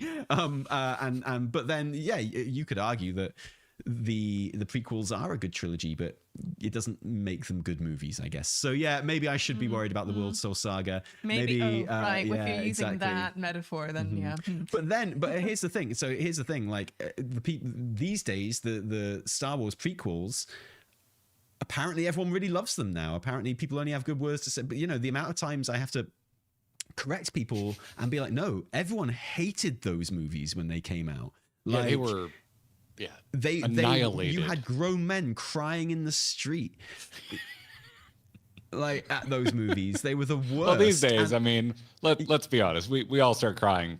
It's very easy to make us cry. Yeah. As a grown man, let me tell you, I get up in arms about easily. Those movies, especially when Attack of the Clones came out, and it was like, oh no, the first one wasn't just unlucky.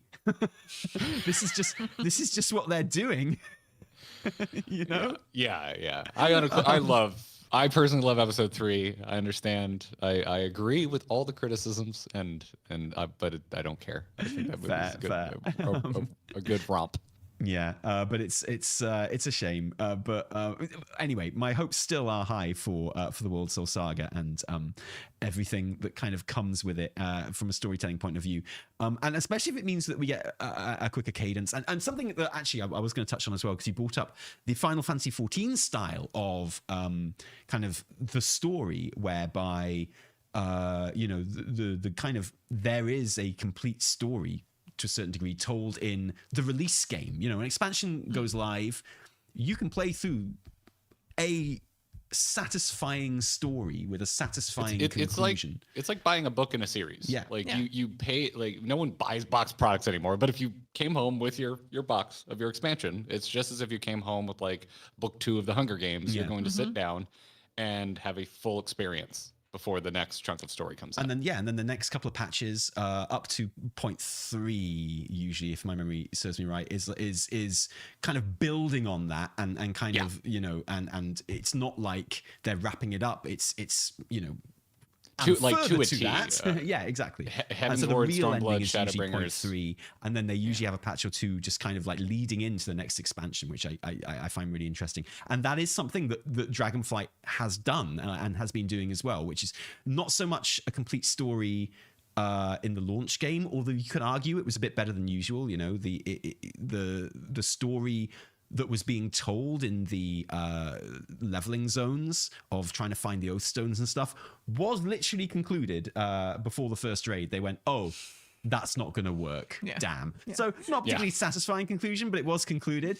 And then we did the raid and we defeated the baddie that we had been chasing throughout all of the leveling. And she released her brothers and sisters and they went off. But the story that was being told throughout the leveling was brought to some kind of conclusion, which, okay, it's no big deal, but compared to most WoW expansions, it was noticeable, right?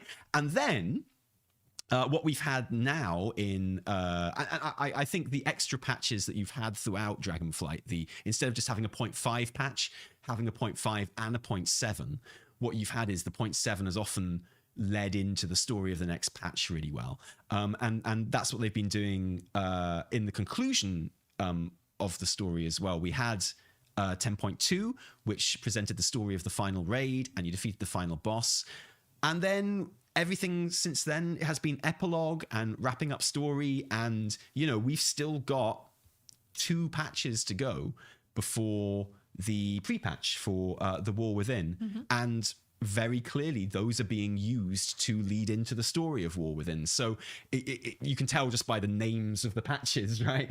That's what they're doing. So it is nice that we are getting that. And I feel that's definitely a cue that they've taken from Final Fantasy XIV, to the extent where I've actually started saying now, and this is more because of the fun experience that I had with Baldur's Gate 3, but it does harken back to Final Fantasy XIV as well.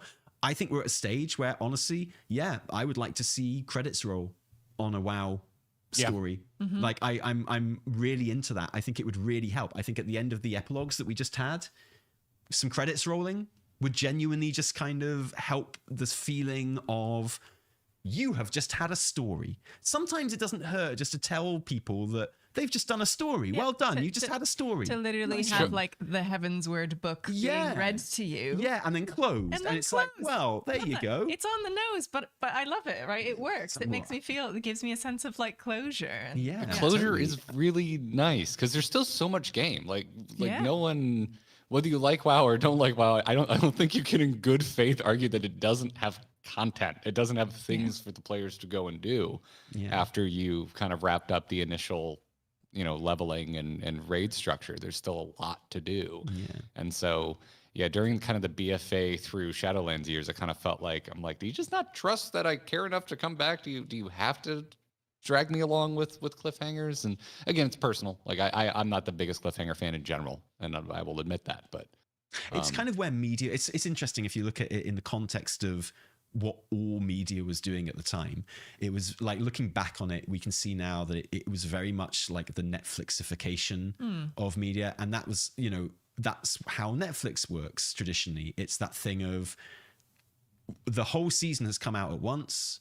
Well, I guess HBO kind of started it with, you know, like with Breaking Bad and stuff, but very much the idea you've got to always finish on a big moment that's going to make you go, oh, you know, and Netflix took that to an extreme degree, because then you had the internet discourse to go along with it as well. So the idea is, it's like your season that comes out, every episode has to finish on a what a fur moment, not only because that makes people want to come back and watch it, but because that sparks online conversation. And the online conversation is so important to like the presence of any show or whatever. And you could see that happening in WoW at the time.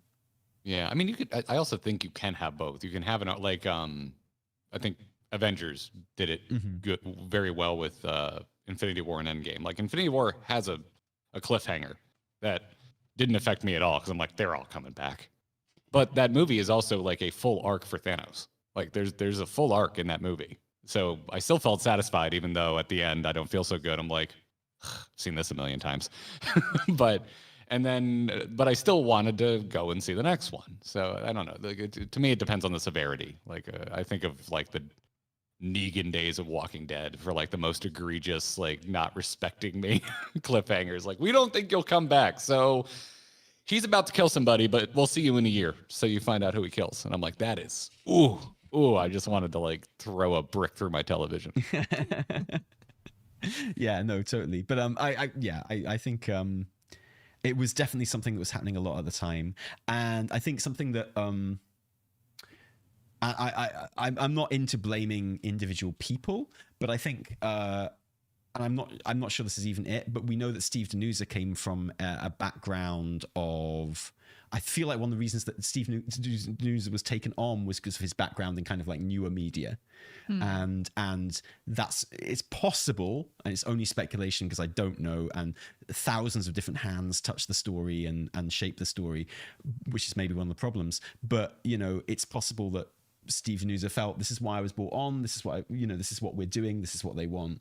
This is what I want. You know, who knows? But looking back, it does feel like, it was cliffhanger bloat. It was like always a cliffhanger, never any answers. And you're seeing this with Destiny 2 at the moment. There's a lot of anger around Destiny 2's latest update because again, people are just like, when are you gonna answer these questions in the story, where it gets to a point where we just don't believe that anything means anything, because it's when there's just cliffhanger after cliffhanger. And I feel like a literal credit sequence can really help with that sometimes. You know, and you can always have fun with a post-credit sequence, right? Bungie used to be good at both too. Like Halo 1 and 3, fantastic closure. Halo 2, one of the most like, I cannot believe you just did that to me cliffhangers I can remember in my life. I remember staying up late on launch night being like, wait, that's the ending to this game, you bastards. But like 1 and 3 have really good closure, and so did all of like the 3, like ODST and Reach. Like they were good at like sticking a landing, in my opinion. But yeah, I don't know. It's interesting. Also, like, wow, like the devs, they deserve credits, man. Like, respect those devs. Yeah, well, actually, throw their names up on the screen. Yeah, it's definitely true, and but I think like compartmentalizing the WoW story would definitely help. I feel like Chromie Time kind of threatens to do that, but then doesn't do it properly in that it ports people out when they hit max level, like when they hit the level for, and it would be nice just to be able to play through a whole story of an expansion, even just for fun. You know, forget like new players and leveling and stuff like that. I wouldn't, if I could just go back and play the story of Wrath or of Legion or of WoD or whatever, and the whole story, so not just like the leveling part, you know, and get it in order and get put through dungeons and stuff, which we have the tech for now, then That would be great. Quite apart from how much it would benefit new players and stuff. Yeah. So is what it is. There we are. We have to before we finish today. We have to talk some like live WoW news, right? So I know you just said that you really, really hate the trading post. It's not that I hate it. It's that I don't really find it engaging. And yet you play Final Fantasy 14. This is the thing. I've seen what you dig play. Is that? What do you mean by that? Your run through is on the internet, right? Not the whole thing. I've seen you play Final Fantasy 14. I know what your character looks like in Final Fantasy 14 right now. I know what they're dressed as right now. So you can't pretend to me that you don't care about this stuff. Oh, like just dressing up? Yeah, it's Garrett's character right now is literally wearing like 80s like skiing. No, that's Kyle's shades. Character. How dare you? Okay, how dare you? Kyle has the fashion sense of like a blind mole underground. I, however, know exactly how to make my character look like the coolest warrior of light that ever lived. Yeah, I am offended. How dare you confuse my fashion sense for Kyle? It does sound like you're kind of just blaming the guy that isn't here, but okay, yeah, sure. As if he's not there. We know he's there. We know he's there. We know he lives with you now.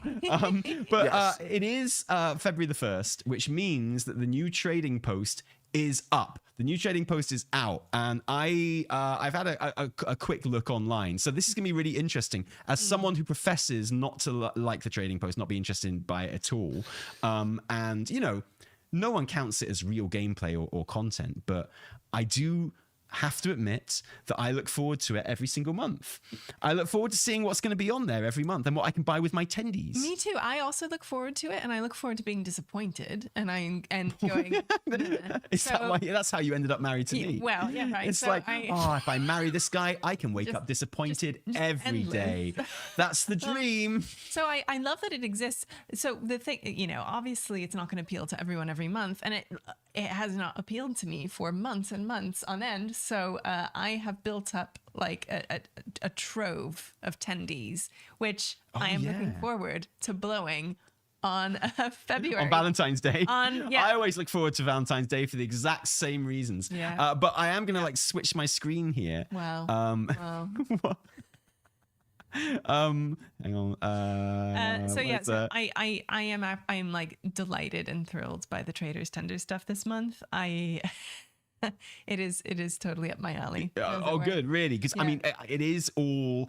And I don't know if you're seeing this on your screen, Garrett, now, but I am. Oh, I can see it. Yeah, you're and look how popular it is, Garrett. Look how kicking WoW is right now. Now, one thing I will have to say, I have to every time I log into WoW, which is every day, but I do have to say, the death of WoW has been greatly exaggerated. There are people everywhere all the time. I know I'm at the trading post right now, but I mean in the capital and stuff as well. But look at this. You tell me that this doesn't excite you, okay, Garrett? And let's have a look now. Let's see what you have to offer this month. Yeah. Dude, we've got this rocket, the 2-seater rocket, for 100 tendies. Unbelievable. This is the old Recruiter Friend rocket, right? Yeah, like really old. So this is, like and you can tell by the fact it's like as high res as, It still looks great, and it's a 2-seater. It's a 2-seater rocket. It's an I do remember when I got this back in the day thinking, ooh, nice texture work, Blizzard. Yeah, right? And now I'm looking at it and I'm like, yep. This is 100 tenders. I could buy 15 of these. If they let me, which they won't. So yeah, this is the Recruiter Friend, the old Recruiter Friend thing. As far usually when they do this with an old mount, people get upset, but I think everyone's really happy about this because they were clever enough to basically make it free. Exactly. Exactly. Yeah. You've got a mannequin charm for 10 tenders. Turns you into a mannequin. Creepy. Look at you. Oh, you can recreate the jailer's death scene anytime you want. Adorable. Water's too cold. Relive my favorite scene from World of Warcraft. No, it's better that way. Okay, and then we get into the proper stuff. So I might take it that you are quite into the trading post this month. I'm absolutely loving it. This is... Okay. You've got the friends of the reigns of the friendship fur fox. Excuse me. Friendship fox, Tali. Yeah.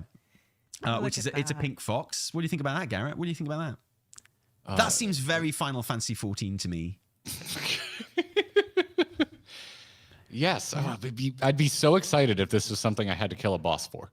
Okay. Oh, okay. Oh, okay. Okay. No, fair.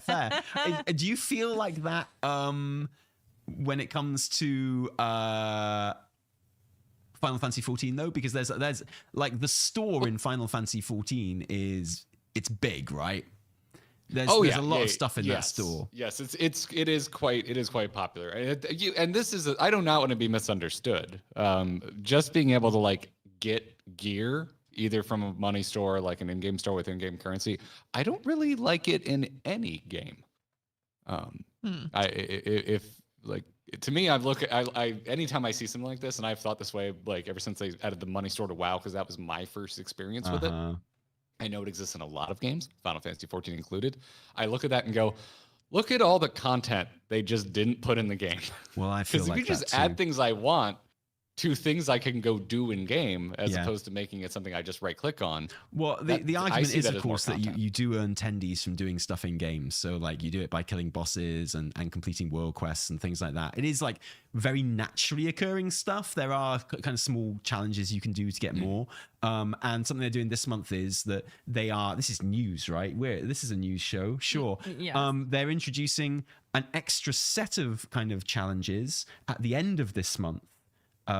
Specifically to earn more tenders at the end. Oh, right. So there's going to be an extra 500 tenders on offer this month and new challenges at the end of the month that they're just introducing in the final week. But yeah, you do get some for free just for turning up, but then half of them you get, and also your traveler's log, which has a nice reward at the end of it, is essentially like a free battle pass, right? You complete challenges, you fill it up, you get more tendies that way, and then you get rewarded something at the end. So it's not the same as completing a raid, it's not the same as completing a quest line, but it is stuff that you do have to do gameplay for, which is why I have so many more tenders than Evitel and so many more travelers log rewards as well. You don't have more tenders than I do. I have more than you because I've been hoarding them. Yeah, you do have, but I more tenders have passed through my hands. It's true. And I have completed more travelers logs than you as well. Oh yeah, God, yeah. I haven't done most of them, to be honest. We have the we've got this Valajar transmog set. Do you like this? This is leather. Do you have any characters that can wear leather? Yes. Oh, you do? Yeah. Who? I don't play them, but I have them. They exist. I like this. I think this is legit. I could go for this. That's cute. This is really cool. Very good. You got a longbow in the shape of a heart. Now, I know you like hunters, Evie. Love that. I know you love that. And that's like a goth ridiculous. one. And you've got like a cutesy one as well. Oh. Got like a Kingdom Hearts one. That's nice. Then you've got a back piece, which is a nice bow. Look at that. It's nice, isn't it? Little bow. That's cute. Yeah. And then Adorable. you've got some pets. Never bother with those. You got a crown. Check out this crown. Look how nice the crown is. Love the crown. That strikes me How as quite dare you fun. steam past the pets? That's like the only thing I'm interested in. Oh, sorry. I freaking You like love the pet? pets, man. Look, That's A pink adorable. How ladybug? dare you? With hearts on You its shell. apologize to Bugsy right now. Bugsy, I'm so sorry. You're my fave, Bugsy. You're my fave. And in fact, I don't want to. I love you so much. I don't want to keep you, trapped in my pet tab. I want you to be free. I want you to roam, and that's why I'm not going to buy you from the trading post, just because I care about you. Look, a pink sword. That's nice, isn't it? Look, double-bladed sword. cute. Love it. I bet you love that. I do. That's so up your alley. But because it's pink. Yes, all of this stuff. It's all girls stuff, right? Girls love pink. Girls love hearts. Look at this stuff. Honestly, seeing this stuff makes me want to like pick up my mage or like shadow priest again, just so I can dress them in this. We've got another pet for you, Garrett. Look, another little ladybug, nice. a red one this Different time. color. Different color. Beautiful. Cute. More staves, lots of staves with hearts on. Some more of these kind of monk or blade master style call it balls beads around your neck, Yep. which is pretty cool. Nice. Get your thrall cosplay on. Yeah, well, exactly. And these beads, Garrett, they're chest pieces. So you could wear a shirt, you could wear a tabard under them, but you couldn't wear a chest piece with them. So, you're kind of committing to a topless character if you wear these beads, which is kind of fun. Bold. Yeah. Very. You got some amethyst axe. I don't really like the amethyst weapons too much, but this one's purple, obviously, kind of pinky purple. That's a pretty handsome axe. Yeah, you got a wand with a heart on it. Cute. You got a shield with a heart on it. which looks like a Jammy Dodger biscuit. I love that. Yeah, the Jammy Dodger Jammy Dodger shield. I'm really into. You got you got a goth heart wand. You got a purple priest. dress. You got this. These are high res versions of the old scarab dresses. Oh, thank God! Finally. Yeah, exactly. And this one's a purple version. You got a nice pink tabard. Tabard's always an instant buy for me. Really, I never buy tabards. Tabards are so cool for transmog. They are. I love non-guild tabards. Oh, they are so cool, man. We've had like chainmail ones. We've had fur ones. Okay, the chainmail ones were good. And do you know why I particularly love tabards? And I have said this before, but I haven't said it to Garrett, so this is like new content, right? Is because now transmogs have come on so far in WoW relatively that you get, I would say every major kind of transmog piece, a chest piece, will have like a 3D item on it, like a 3D embellishment. It might be a belt going over it. It might be like a kind of extra sticky out kind of bit of armor or whatever. And those 3D embellishments on chest pieces will go over tabards. So you can put your chest piece on with your 3D elements on. You put a tabard on, and the tabard will go underneath like the belt. It will cover the chest piece mostly, but the 3D bit, the belt or the kind of chunky kind of collar bit or whatever, that will appear over the tabard. So it gives you excellent layering opportunities. It's really, really cool. Look, if I don't hide my armor now, you can see how I'm not wearing a good bit of transmog for it, but if I was wearing like the shirt, you got the shoulder bit over it would, neck bit. It's really cool, and I like it. It's just excellent transmog potential. You've got some purple condom gloves. You've got some flowers because it's Valentine's Day. Right. Some scabby, quite. If I bought you these flowers for Valentine's Day, Evie, what would be your reaction? I would. You would not see my reaction because yeah, they're not great looking. A sarong, purple sarong. We're really into our sarongs at the moment in the trading post, apparently. Yeah, and fine. Okay, the shoulder cape. This is great. Come on, look at that. Look at that shoulder This is cape. awesome, okay? I'm huge on this. So you could wear this shoulder cape. Who doesn't love that? With a cloak, with a cloak of the same color. And it just makes the cloak go over your shoulders. This is a transmog thing that we have been... No, this is not a cloak. This is... So... It's a shoulder, in Blizzard's blue post that they put out, telling us about things, they accidentally called this a cloak. And we were going through it on stream yesterday, and I was like, that, and they were like, no, Tali, it's a cloak, it's a cloak. And I was like, that's a misprint. 100% those are shoulders. And I just want to say, I've been proven right, because they are shoulders, which means you can transmog them just onto one shoulder. Oh, of course. Yeah, because you can do one shoulder at a time and transmog these days. So you can get a cool have this just going over one shoulder, on. and then obviously it gives you the cloak. I think the cloak is actually available on the trading post. You could combine it with the cloak of the same color, which should be going down the center, and it just gives you a cloak going over your shoulders. It's gonna be cool. It's gonna be really good. And if this is a thing that appears every month on the trading post in different colors, this is like an instant buy. Yeah, there's 75 traders tendy bargain. Worth it. It's gonna be so good. I like it a lot, and yeah, it's gonna look great on my armor. Oh yeah, look at that. That's awesome. So cool. You have some returning things like the spiky shield and a red sword. You have like the cloak and hood. You have some nice wrist things. The corsages are back. The wrist corsages are back. There you go. It's Valentine's Day. What do you think about that, Garrett? Did you not find that exciting? Is that not the kind of content that you want from your MMO? I don't like the world we live in when I'm just not that into it. Everyone's like, wow, hater. I'm like, no, it doesn't really just move the needle for me. Dude, different strokes for different folks, right? Yeah, and I completely understand. I'm completely on your side that every mount that appears on the cash store or something like that is a mount that I don't get to earn in game, right?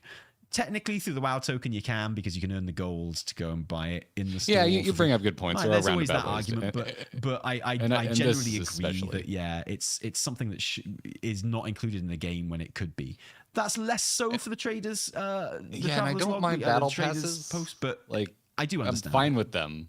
I'm just kind of used to them, and it's not really a thing I get hyped for these days. No, I get that. I'm like, I've seen it before. And the Traveler's Log reward this month is Surely a Final Fantasy 14 player will appreciate that does look FFAF. like a proper J-pop skirt on this one.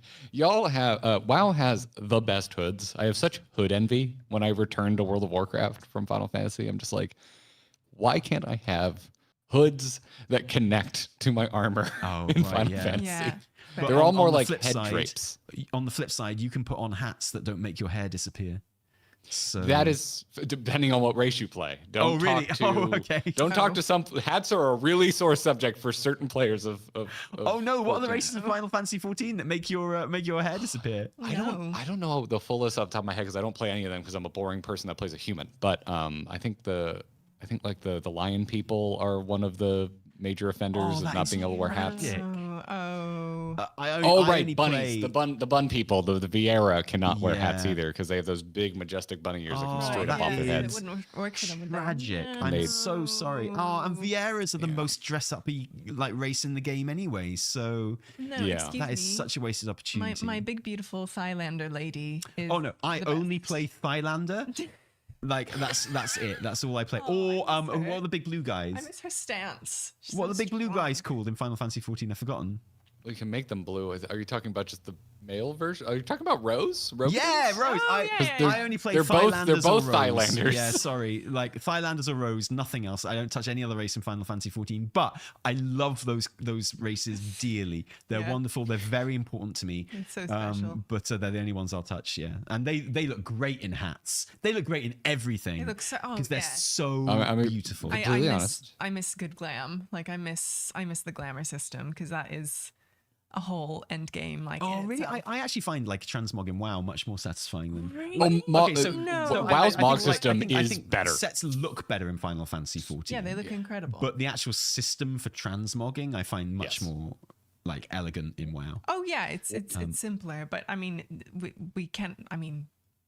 Mivanwi looks amazing. You've got a great transmog on, but I think as a whole, I just love like stomping around, through like Gridania or whatever, and just looking at how good everyone looks. Yeah, true. The die system helps a lot. Yeah, it's about to get better. Absolutely. Because they're adding a second die channel. But yeah, WoW's Mog system is so much better. It's like it's not even close.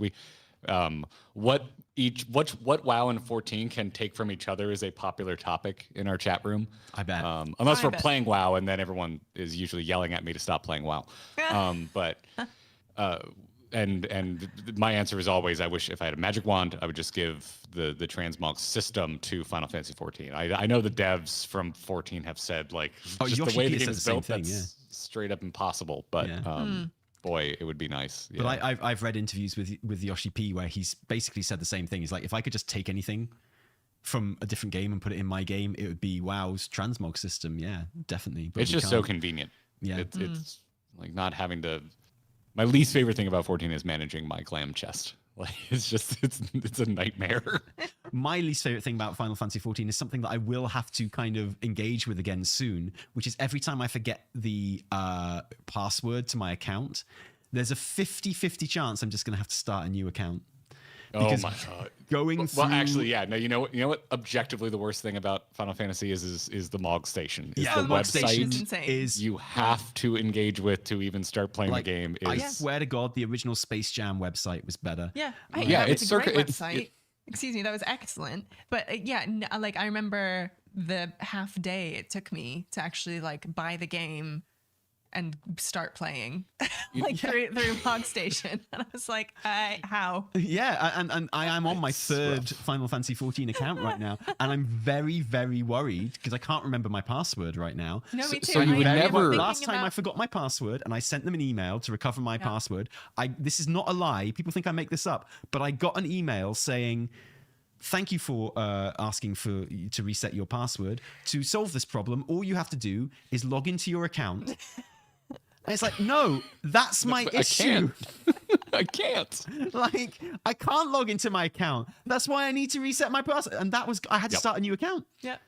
That's what I had to do. Now we know people who send us stuff from Final Fantasy 14 and who get us in at events and stuff, and they'd probably be able to sort us out. But back then, we were nobody in that world, in that franchise. We couldn't do anything. Even for like the MVPs, so I've been, as we've been talking, I've been, part of my brain has been fantasizing about like, booting up the PS4 downstairs on the TV and like getting back on Final Fantasy in the evenings. And it occurred to me that I do not know my password, and that's going to be an issue. Well, there's your other situation to handle. There's your problem. So switch to PC, and I know we would never ever advocate for using third-party software when it comes to Final Fantasy 14. That would be illegal, Garrett. If you just happen to go to GitHub and search for 14 launcher and installed that, that'd be so good, wouldn't it?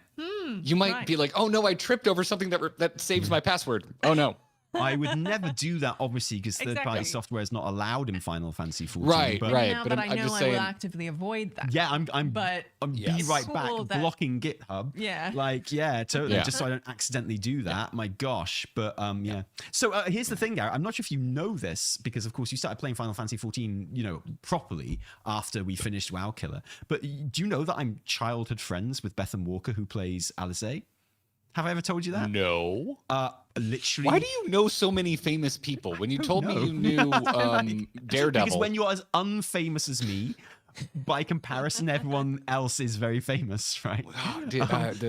No, I literally went to high school with her. We were in the same A-level drama class. We went to the same residential youth theatre. She's like literally one of my childhood best friends, as in someone who, even if we hadn't spoken in years, I could telephone her right now. She would pick up and we would have a really lovely chat. That kind of friend, right? Can you invite her on my podcast? She's been on my stream.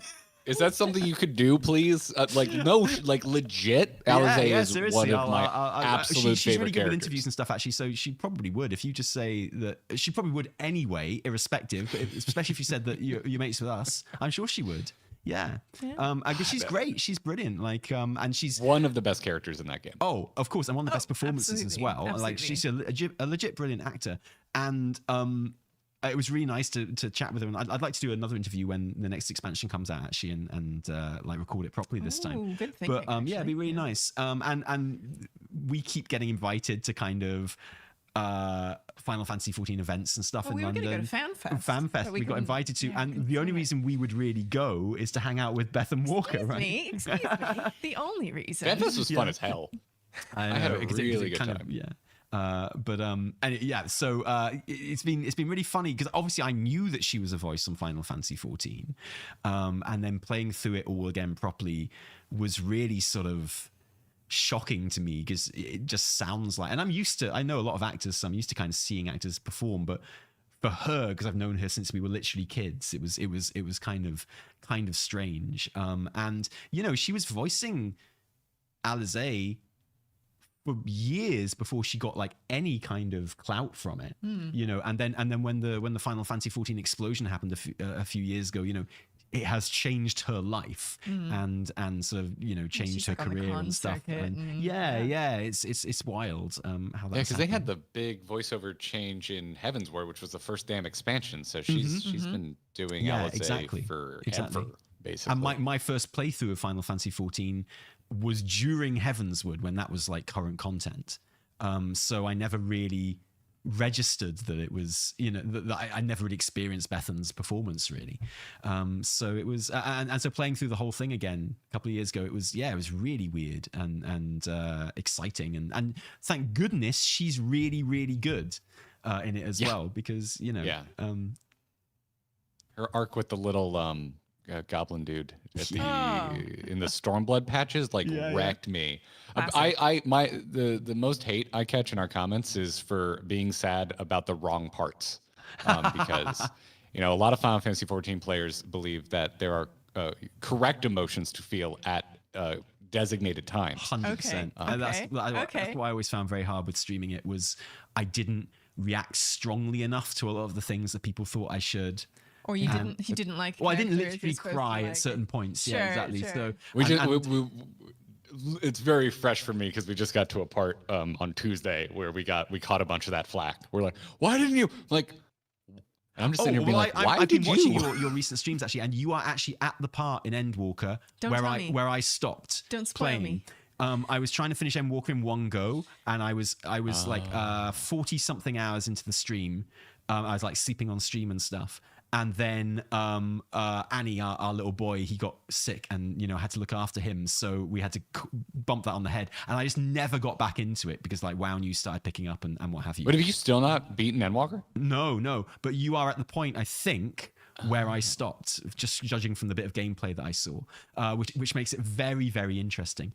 But yeah, no, like the Final Fantasy XIV kind of chat when you're streaming it is incredibly supportive, but it can turn very, very quickly if you don't cry at the right point. Yeah. Like people can get very angry with you. Yeah, I think we've been very fortunate in that we kind of now have what I would describe as like a core audience that kind of know how we do things, and they're here because of how we do things. But you're still going to get a wider audience when you're doing the MSQ, because there are just a lot of people who just want to relive that story. And I think that's where that comes from, because it's people who aren't there for you, or and a lot of times aren't even familiar with you. And so they just show up and they're just like, no, I want to feel validated in how I felt about this moment. Why aren't you having the same reaction? And that's probably my least favorite thing about it. And a very similar experience when you're streaming WoW Story as well, of course. Like if you don't get angry with how shit it is at the right point, people get angry with you as well. Yeah. It's like it's the same but different. Exactly. People want validation. Yeah, like exactly. That's what it comes down to. I'm not even saying it's wrong. I'm just saying it can be quite challenging from a streaming point of view sometimes. Oh no, yeah. We actually would have kept like working together forever, but you were like, no, Shadowlands is fine. And I was like, I cannot abide someone who disagrees with me. So I refuse to come on a show with you. You just finally wore me down. Well, look, I just wanted to trust the story with Shadowlands, and it failed me. But do you know what? I will happily say that Shadowlands was trash and that it didn't work. And the patch that came after you stopped playing, 9.1. If WoW does die in the next couple of years or the next couple of expansions, or in the immediate future, then it will be 9.1 that killed it. Even if it takes another couple of years for the game to die, it will be patch 9.1 that killed that game. It was and I played throughout WoD, right? I remember in WoD, we got a selfie camera for a patch. Oh my God. I remember in WoD, I was like, if it wasn't, I remember literally saying out loud to myself one day, and we didn't make content back in those days. I was, just a player, just some scrub, right? Just some peasant. And I was like, if it wasn't for transmog, this game would be dead right now. Like if people didn't log on because they were collecting transmog in this relatively new system, this game would be dead. And yes, 9.1 was lower than that. 9.1 was the lowest ebb. It was the patch that not only bored people enough to stop them playing, but it was the patch that made them not want to come back. Like a lot of players that didn't come back for Dragonflight, it's because of that patch. It was so low. And there's like some good stuff about it, of course. Allow me to compliment you both for a moment, because I think that what makes you both, part of what makes you both so unique. It's why I started watching you in the first place. First off, the way you do. Okay, I'm just going to shout you the compliment for a moment. I think you two make probably the best MMO content on YouTube. You heard it here first, folks. The way you do your rundown on the weekly reset, it is, to everyone watching, if you've never thought about the work that goes into something like that, the effort makes me sick to my stomach. I cannot fucking fathom having to write that much before I turn the camera on. Like, I really can't. You make an incredible product. But when I found you, because you started in BFA, right? Started making content in BFA? No, Legion. Legion, okay. Well, I didn't find you till Legion. BFA. Yeah. So you, like, WoW is an old-ass game with some seriously old content creators. And so starting in Legion and going into BFA makes you newcomers, even still to this day. Oh, yeah. There's just so many people that have made content about WoW longer than you. But I was kind of in the doldrums of BFA when I found you all, and it was just so refreshing to hear folks actually talk about the game and not just like complain about it. You still gave it its licks. You know, you absolutely know how to play the thumbnail game. I'm always like, oh, is this the time they're gonna finally rage? It's like, no, they're playing the thumbnail game. Oh, you want to talk about thumbnails? We can talk about some grinding gear thumbnails if you like, Garrett. We can. Let's go. Let's hit me. But let me finish complimenting you first, and then you can come for my thumbnails. Yeah. But and also I learned it from watching you. Yeah, I learned it from watching you. But yeah, no, it's a reason. Like the two main reasons were the quality of your content. I was just so impressed with how you made it. I've always wanted to do a daily show style show, and then I found you, and you killed it for me because I'm like, no point. They're doing it better than I would ever do it. And then it was just nice to hear a different freaking opinion about World of Warcraft. And I think a lot of that comes from the fact that I think, you know, y'all are more modern players. You know, you don't come with the baggage of vanilla, and something I think is so hard to get across in this team-based society we live in, where you got to fall into a goddamn bucket for any opinion. It's hard to get across that there's value in different types of experiences, you know, and different types of people. And so it's just something I've always enjoyed about you too. Oh, that's very kind of you to say. Thank you. Thank you. Yeah. Now roast my thumbnails. No, they're fine. But it is a step up, and it is a whole new world. Those thumbnails, they're great. I guess I want to ask, like, I guess is it easy to make the thumbnails now that you live together? Because I feel like it was sort of. I feel like, correct me if I'm wrong, but once a month you get together and it's like thumbnail day, right? And you're like, I'm going to bring a change of shirts. Kyle's only been here and able to do shit for like 2 weeks, so this is very new for us. But yes, like we behind the scenes, our production is now we record our videos on Monday and we take like a week and a half to edit them. Oh wow! And they come out on Wednesday, and so during our recording day on Monday, when the recording's done, we're like, okay, let's just like do a bunch of poses, because we exclusively stream on YouTube, and as you now know, because you also stream on YouTube in addition to Twitch, you can schedule your stream, which means you can put a thumbnail up. So exactly, in addition to and that's actually my least favorite part about scheduling this show on YouTube is like, oh, thumbnail, oh no, Yeah, I love and hate it. I hate the effort, but I love the packaging of it. It makes me think about what stream we're gonna do next, and I like that part of it. It makes us set a goal. So I think it makes our content better, because it forces us to actually decide what the hell we're gonna do, rather than just like go live. We're just playing today. We're just doing the thing. But yeah, no, we just take a bunch of photos, because now instead of just one video a week thumbnail we need to make like 4 to 5 thumbnails a week. Yeah. Because of the streams. So yeah, we just take a bunch of photos. We just did a whole series of back-to-back pictures, because we're like, oh my God, we can do this now. So we did the cheesy. I had noticed, yeah. Shoulder to shoulder question. But I do notice that obviously, like, I don't spend much time thinking about the whole YouTube game, as it were. But you do notice it sometimes, and that is something I've noticed with a lot of creators at the moment. I think Preacher's been doing it as well, and some other creators. I'm like, they've got a folder of thumbnail faces. We don't do that, and I just take, like, you know, often our faces are on the thumbnails, but it's always like a still from the video that I've taken while I was editing the video or whatever. I'm like, you know what, maybe a folder of thumbnail faces could be quite good, but then I have to think about what would go into getting a collection of thumbnail faces and calling you up to the office one day and being like, right, now imagine Chris Metzner's just said some shit. And you're like, yeah, exactly. Hey, I think it's smart. It's totally. strategy. Yeah. Well, you know. All right, I'm going to my folder labeled headshots. I want to see how big it is. Oh, please. Oh, it's not even a gig yet. Sure, that's just highlights of like amazing Fortnite and COD plays, right? We have 753 megabytes of Garrett and Kyle faces.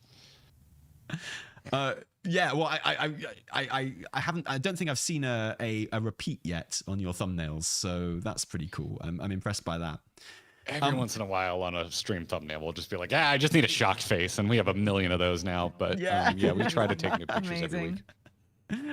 We are going to start drawing this show to an end in a moment. I'm not sure if we've got any super chats this episode. Sometimes we do, and we'll kind of address them if they are a question. Buddy, with a super chat, thank you very much. Your speculation on new playable classes and races, allied or regular, that you think we might see throughout World Soul besides Tuskar. What are your thoughts on allied races? You got a bit bored with all that in the end, didn't you? Or is that something that you're still like? Yeah, it's my big hypocrisy because I look at store stuff and I go, put this in game and make me earn it, but I look at allied races and I'd be like, you bastards, just give me the fucking races. Don't make me do a quest. Yeah, like don't make me do a quest to go do quests. Like is the well, I mean, because it's just. Here's a question: are you planning on coming back for World Soul Saga? I legit think I'm gonna wait and see if I give a crap about the narrative because I'm enjoying Classic so much. I think I'm good. I think Classic has surprised me because we didn't get into it. I don't really have vanilla nostalgia. I did play, but I was late. I played in the last year before BC. My old WoW nostalgia is Wrath of the Lich King. That is my highest like rose tinted glasses. Put that shit into my veins as a controlled substance level of nostalgia. I care less about vanilla from a sanctity of the game standpoint. But I like that it's more focused. I like that the world feels bigger.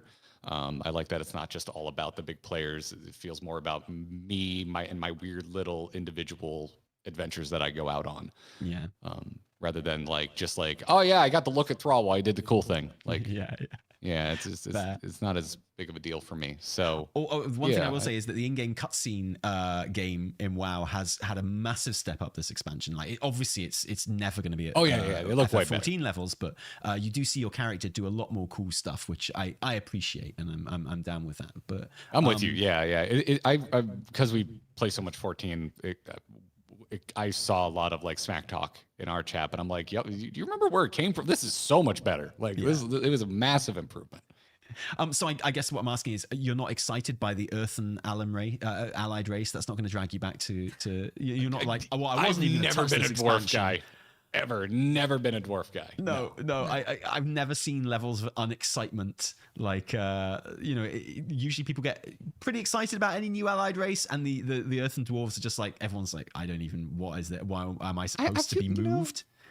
They're running out, I think, of races that have fandoms at this point. Tuskar is kind of it. We still got Tuskar. We've got Naga. I know the question specified, not Tuskar. I don't think we're ever going to get Naga. I have always said, if we didn't get playable Tuskar this expansion, this is why I was so nervous about it. It's because if we don't get playable Tuskar this expansion, we will never get playable Tuskar. But that's before I heard we were going to Northrend in The Last Titan. So my hopes are still high. Oh, you're right. Right. Yeah. But, all right. Let me rephrase that. I think we're running out of races they will realistically do that people are fans of. Because I've wanted ethereals forever. Sure. I've always been on Team Ethereal.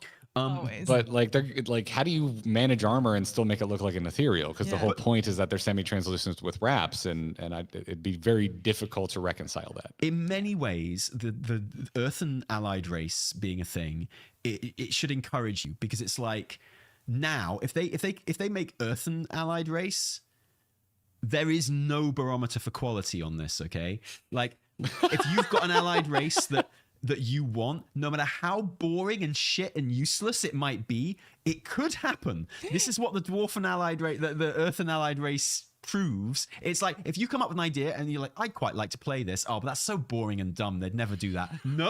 No, we've proved there is no such thing as too boring and dumb for an allied race.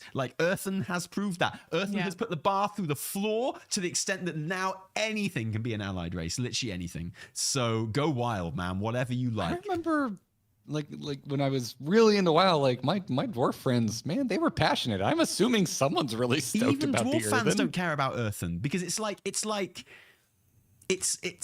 Dark Iron, but less good. Yeah. And we've already got Dark Iron. They're a little. So I guess they are a little homogenous. I haven't met anyone that's really excited about the Earthen thing, honestly. But I think that if I was in charge of WoW, which they still haven't let me be, except passively because of our amazing influence, obviously.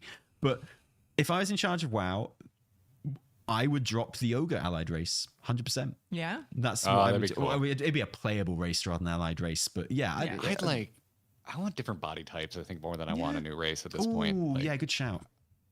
I think like, all the way. I always thought this even back in vanilla because they had that weird, like gangly, skinny human model that sometimes you saw like in Defias encampments. And at the time, I remember thinking, why can't I be that? And they had the really busted high elf models. Yeah. So Yeah. like. Yeah, and at you've this got those point, lovely skinny Kulturan dudes, which would be nice to have in there as well. Yeah, they're kind of like the new version of that skinny human that existed in vanilla. Yeah, I always want to be like a male human spellcaster, but I'm like, why do I look like I'm CrossFit, Batfleck? What is happening? Like I shouldn't be this jacked. And we've talked about this before on WoWKiller, I know, but it's one of the reasons I often play female characters in games. Less so these days, because in modern games you get a lot more options and things like that. But, in games from the 2000s and the 90s and stuff, often choose in RPGs female characters because, they were thinner.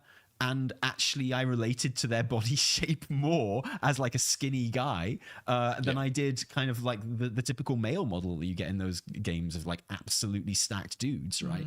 Yeah, so, even night elves, like they look like linebackers if you're a male night elf. It's a big reason I went Horde because I'm a big elf nerd, and when Blood Elves came out, I also liked Warcraft 3, so Blood Elves were cool, but I was just like, I want to be the skinny elf because I'm a string bean dude, so. Like same thing. Like I feel that big time. So I think that's that would why the best pick for like a caster is Forsaken male. If you're going to go male, 100%, because they got those lovely skinny little wrists and they do the funny skinny arm thing when they cast. They're also, perfect.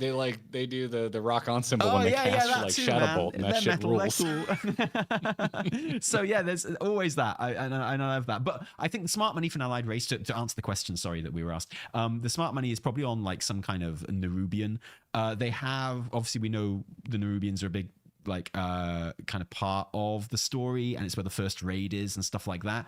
And we have they are adding that humanoid looking Nerubian race too, so exactly. That would totally work. And they, in some of the concept art that they've released of the War Within, if you go through the press section on Blizzard's website, there is a suspiciously, in many people's eyes, humanoid looking Nerubian. And the second you see any kind of like overtly humanoid version of anything, you're like, oh, allied race, right? People don't do that so much these days, but we got trained into it in BFA and Shadowlands to be like, oh, there's your allied race right there. You're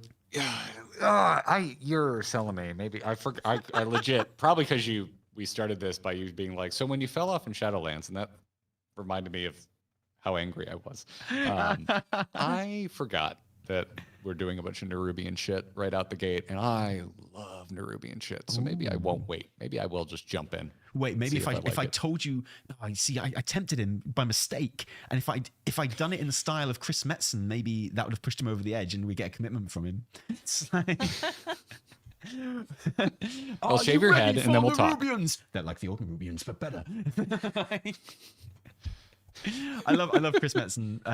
Again, I love Chris Metzen too, but I really think it was just I wasn't looking at Mike Ybarra anymore. Did more of the heavy lifting then. Yeah, totally. I actually didn't listen to a word Mike Ybarra says because it's like cardboard. It means nothing. It's just corpo speak. Also, but Holly's freaking jacket was so hype.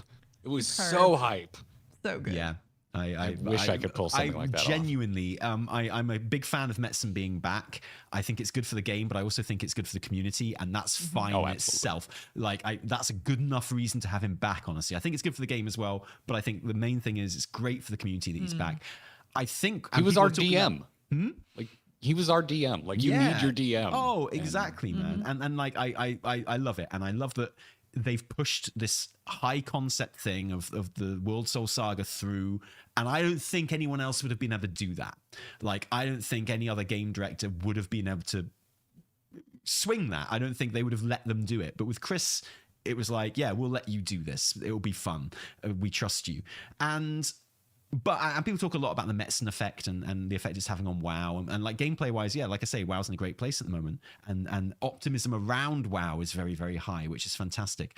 But if there is a secret weapon that WoW has right now, it is absolutely, in my opinion, Holly. Holly is like an absolute star, like and legend, and she is one of us, and she cares about the game, but she's imaginative and like fresh, and yeah, just the right side of not being corpo, you know, and being. And Yeah. I believe She has her this- when she speaks. Yes, like me I too. believe the Like, words that legitimately. come out of her mouth. I'm like, yeah. She's very active on social media, kind of dropping into people's comments and stuff, and you know, she's just great. She's really good to. She makes me proud of the game, you know, which is important for some like thing that you play every day. It's cool. But and lastly, we have nice to see Garrett on TNT. What is your favorite WoW armor or weapon design, Garrett? Oh, mine? Yeah. I mean, Judgment Set is like goated. Like, Dude, yeah. that is probably the best. That or what was it? Warlock Tier 5? Was that the one with the spikes and the skulls on the shoulder? I always get. Oh, is that the my one from? BC Is that the one from Siege? No, That was yeah. middle tier Burning Crusade. Oh, That one is also like one of the most. Have they done a reskin? I don't think they've done an updated version of that, have they? no, I don't think so. It was the Warlock, and the robe had chains on the lower half, and then the top half was the spike shoulders with the skulls jammed onto the spikes. Oh yeah, Nice. That's probably my favorite tier set. I have a old toy that's wearing that armor set somewhere in here, and yeah, that tier set is just one of the best damn things they ever did. that is awesome. What about you, Evie? What's your fave? You're a hunter, so you don't have much to choose from. Yeah, no, seriously. So none of the tier sets ever. But I have to say, like the BFA Warfronts, like mail set that dropped with like the purple and the feathers sprouting out of like the ankles and the shoulders, and it's probably my favorite set. That is really cool, actually. Yeah, I Fair would be play. wearing that if I wasn't wearing my Night Elf Heritage armor. And I legitimately love the human heritage armor. I think it's great. It's so cool as a cloth wearer to have a plate set that you can transmog. And it's just got loads of different options. It's got like 3 different color variants that you can mog between and stuff, and it's great. And I love the Disc Priest Mage Tower weapon as well in hot pink that I had to go and do Battlegrounds to unlock, which is my fave. Actually, hold on, I take Frosty it back. K I artifact love weapon. the hunter set from Ulduar. Like the Oh yeah, I mean Ulduar is easy game. Like yeah, All the totally. Old War stuff is great. I think the Paladin set's kind of mid. I prefer the ICC Paladin set because I rated Paladin all through Wrath, so I have all those sets, and I find myself like never wearing the Ulduar one because my shoulders look like a camping grill. I love the Warlock set from Blackrock Foundry as well. That's one of my big faves. The kind of Gul'dan set sort of thing with like the flaming. Warlock has a lot of got, good like, tiers. Gul'dan shoulders, and they set on fire with green flame and stuff, and that's really cool. That whole set is an absolute banger, particularly on undead males. So yeah, really really cool, awesome. We are going to bring this to a close now. I'm going to give you the option, Evitel, since I did hint at it in the title, and you were wondering what the secret meant. Evitel had a humiliating experience a couple of nights ago. Did I? Yeah, you did. What happened? Oh. And I'm going to leave it up to you Oh. if you want to share it with the chat. But I feel like Garrett has been so good coming on our show. good, yeah. And he deserves a reward because we're not going to pay him. So this would be like his payment, would be sharing this And Now you honestly, this is like when Evie told me what had happened, I died for 2 reasons, which will become clear. One, just out of pure embarrassment, and one out of horror about what the fallout of this is going to be. Exactly.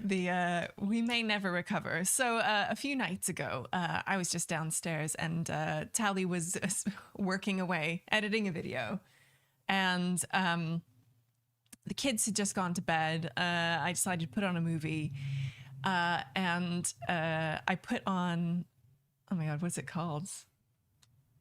I literally just forgot the name of the movie. I'll look it up. But you carry on telling the story. Describe said movie. It's on Mubi. It's with Ben Whishaw and Franz Rogowski. Oh, there we go. Passages. How could you forget that name? I'd seen it kind of recommended a bit. It popped up a few times on like my feed, and I was like, all right, great. And, I'm going to put this on. Basic plot is that Franz and his husband Ben encounter some issues when Franz hooks up with some girl at a club, and their lives change forever. they're all like extremely young, hot, annoying people living in Paris, living like an extremely sexy life. And so I was like, I'm just going to watch this. I had this on. I was doing some work while I was watching it. And can I give some context for the story? Please really give some context. Yeah. We live next door, as in we share a wall with a family who have 2 teenage girls. 16-year-old girls. They're twins. 16-year-old twins. And it's kind of horrible because you kind of, I still see, there's a part of you that still thinks that you could be friends with people that age, but you can't because you are the lamest person in the entire world. Like, there's nothing you can do which isn't the lamest shit they've ever seen in their lives. Like anything, like walking down the street. If they see you walking down the street and you smile at them because they're your next door neighbor, you know that they're thinking, and you can see it on their faces. They're like, "This is the lamest. That is so cringe. I can't believe that guy just said hello to me." I to them all the time, and they're really nice and they're really polite and they smile back. But I can tell that they're like cringing inside. We are just old people to them, and like it wouldn't matter if we were like, "Hey, you know, we make we're YouTubers, right?" They'd be like, "That is the cringest thing I've ever heard." It'd be like we could turn up in like a sports car. They'd be like, "That is so cringe. I hate that. I hate that." Like they just hate us because we're old, right? There's nothing we could do to make them think we were cool or not hate us. They're cool. They're totally legit. And they're fine. They're great. Yeah, they're just kids. They just don't care about us. Why would they, right? No, but that is important context to the story. It is important context. So so I put this movie on and I'm kind of like half watching it. And there's it kind of heats up and there's quite like a graphic sex scene between Ben Whishaw and Franz Rogowski. And it was playing, it was on, and I suddenly heard like screaming outside. And where we live is like pretty quiet. So, we've had like teenagers, running around in the park across the road or whatever. But I heard like a horrific noise, like screaming, like choking, like just, so I didn't know what was going on. And I was this close to like getting up and looking out the window because there's a part of our window where you can kind of see outside. And as I was getting up, like approaching the open window, it suddenly occurred to me that what I was hearing was like 2 teenage girls who were watching like an extremely graphic gay sex scene play out on my TV through the window. They clearly just walked past. They clearly walked by. Like just bumming the absolute heck out of this dude, living his best life. And had reacted to it as teenage girls are wont to do, and screaming. So you were that person on the plane, but it wasn't a plane; it was your home. Exactly, it was literally my home, and just the way it's set up is that like just if you walk by, and the only person you can see is the person who enters the house next door. Like that's the only bit where you can look in. That we had the blinds opened, so you can only bomb the minors next door with graphic sexual content. Yeah. But the best part of this whole thing, and I was sitting down there and I was like, oh, so I came downstairs. No. And I'm like, and I'm like, oh, wow. Like, I'm going to have to move now. Like, we have to move house. We have to burn this house down as we leave. Because, like, the teenage girls hate us. Do they hate you or do they finally think you're cool? They're like, damn, they watch them think we're cool. They're like, this is the thing, right? This is the thing. Like, however lame they might think Evitel is, they think I'm 12 times as lame, right? Like, obviously, because I'm a dude and I'm an older dude and what have you. But I came downstairs and Evitel was sitting there with her hands in, like her head in her hands. I was like, what's happened? She's like, oh, I was watching this movie and there was this really graphic sex scene and I heard the girls outside screaming with laughter and cringe because they obviously saw it on our TV. And I was like, oh no, that's terrible. I feel so bad for you. Wait, they're going to think it was me. Like, there is no way when they're telling that story that they don't tell it like the guy next door was watching this incredibly graphic gay sex scene that we saw on his TV. Why they were laughing so hard too. It's the cringe. That's probably why they were cringing so hard. It's because like I'm always going to be the guy now who, when his wife isn't in, watches Ben Whishaw like just like graphic movies. And it's like, dude, when I watch gay porn, it's much more hardcore than that. Exactly. Like they're misrepresenting me. It's terrible. Lame. This is all tied to the fact that these girls are 16 and they think that Tali. I wouldn't be embarrassed at all. Like, if I don't care if everyone, like, I don't care if people think I'm watching that. I don't care. It's the fact that it's teenage girls. And it's the that they already think we're terrible. Crippling. Yeah, to know exactly. to be the object of their like cringe. Yeah. They're like, and that's the thing. I'm going to be that guy probably for the rest of their lives. When they're six, like I am in their lexicon now of. I am one of their references that they'll always be. I'm one of their in jokes that they'll always. Yeah. It'd be like, well, you don't want people to watch. You want people to see you watching like graphic sex scenes on your TV, do you? And they'll be like, yeah, like the guy next door. Do you remember 20 years ago? And I cannot wait. I cannot wait to like. Oh, That's we haven't my seen legacy. them yet. I cannot wait. We need to be. I'm never going to be able to look them in the eye again. I'm never going to be able to look at them ever again in my entire life. It's just never going to happen. Every time I see them from now on, my head is going down. I'm not making eye contact, which of course will reinforce that it definitely was me. And I think you're going to reinforce the fact that you're like leading a double life. Yeah, you're hiding the media that you watch from your spouse. What? When they see you, they'll probably feel sorry for you. Exactly. They're probably like this. That poor woman. That poor woman. You can fix it. I wonder if she even knows. Because they're teens, they will have created like a exactly of what the situation is. Like And here's the thing. Now we have to move. We have to burn down our house. We have to like. No. I can fix this. I know how you fix this. Yeah. Well, Here's how how do you we fix fix this? I'm glad you asked, Garrett, because for me, this is how you fix. I'm trying to find the other actor's name. Who's Franz? Thomas Freeberg. Okay. Or no, the actor's name is Franz. Okay, his character's name in the movie. Okay, there we go. You just have to own it as like the biggest fan of this. Like you're shipping them like you're an anime fan of Yaoi. You need to like get a custom printed T-shirt with Ben Whishaw and Franz Rogowski like in a airbrushed heart on your T-shirt, and you just need to wear it multiple times so they see it, and they're like, oh, she's just a big shipping fan of fictional characters in media. You get a T-shirt with him like lying down akimbo. I get a T-shirt with naked Ben Whishaw just standing up straight. So when we hug, there you go. It like recreates the scene. That would be good. Then what you're talking about reframe it as this couple is very into this type of media together. Yeah. Yeah. So that would work for normal human beings who aren't teenage girls. These girls are 16, okay? Everything is cringe to them. No, so that wouldn't work. That wouldn't work. And they probably don't even know who Ben Whishaw is. For me, the only way we can win this, the only thing... Well, I don't even think we can win it. We can't ever not be the worst people on earth for these girls. So I think the only proper thing that should happen, and maybe chat will agree with me, hopefully you will back me up here, is Evitel has to go and admit that it was her.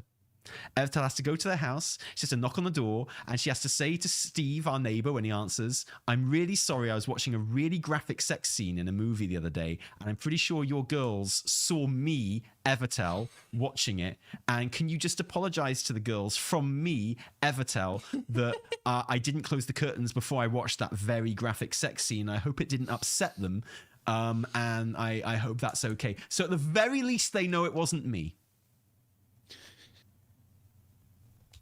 Maybe. That's all I'm saying. Rewind 5 minutes for Taliesin said, and I quote, I don't care if they think I'm the type of person that watches something like that.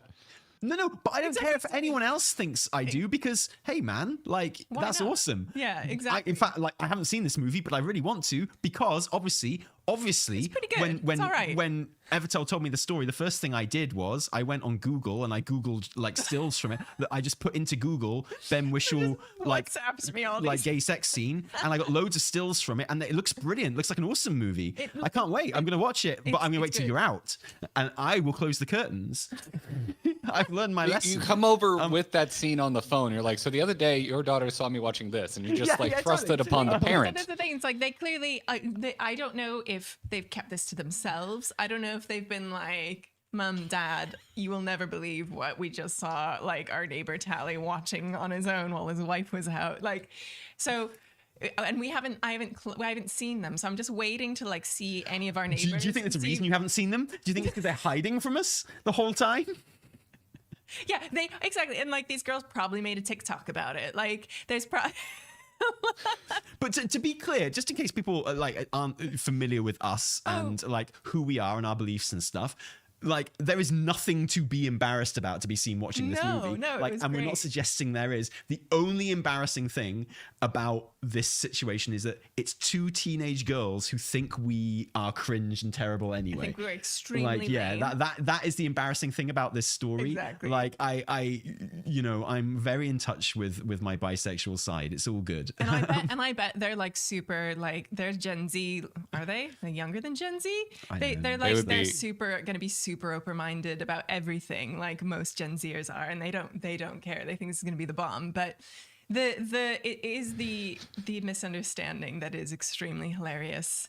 And I think there is just a certain amount of skin on display that is shocking, kind of no matter who you are in certain situations. And walking past a random window is one of those places where you might go, that's a lot of skin. What's happening? Wow, I wasn't expecting that. I think if I walk past a window, and we've got a big TV, Garrett. It's pretty big, right? Like we're talking, you know, Ben Whishaw. He's not the hugest guy in the world, although, I mean, you know, your TV's so big that it makes Ben Whishaw look like a normal sized person. But like, you know, on our TV, naked Ben Whishaw is pretty much life size. So, you know, you could even mistake it for the real thing going on. That's what I'm saying. I'm not saying you should be ashamed. I'm just saying that. I think if I was walking down the street, certain nudity that can just be shocking when you're not expecting it. Totally. If I saw that through someone's window, I'd probably have a little chuckle about it.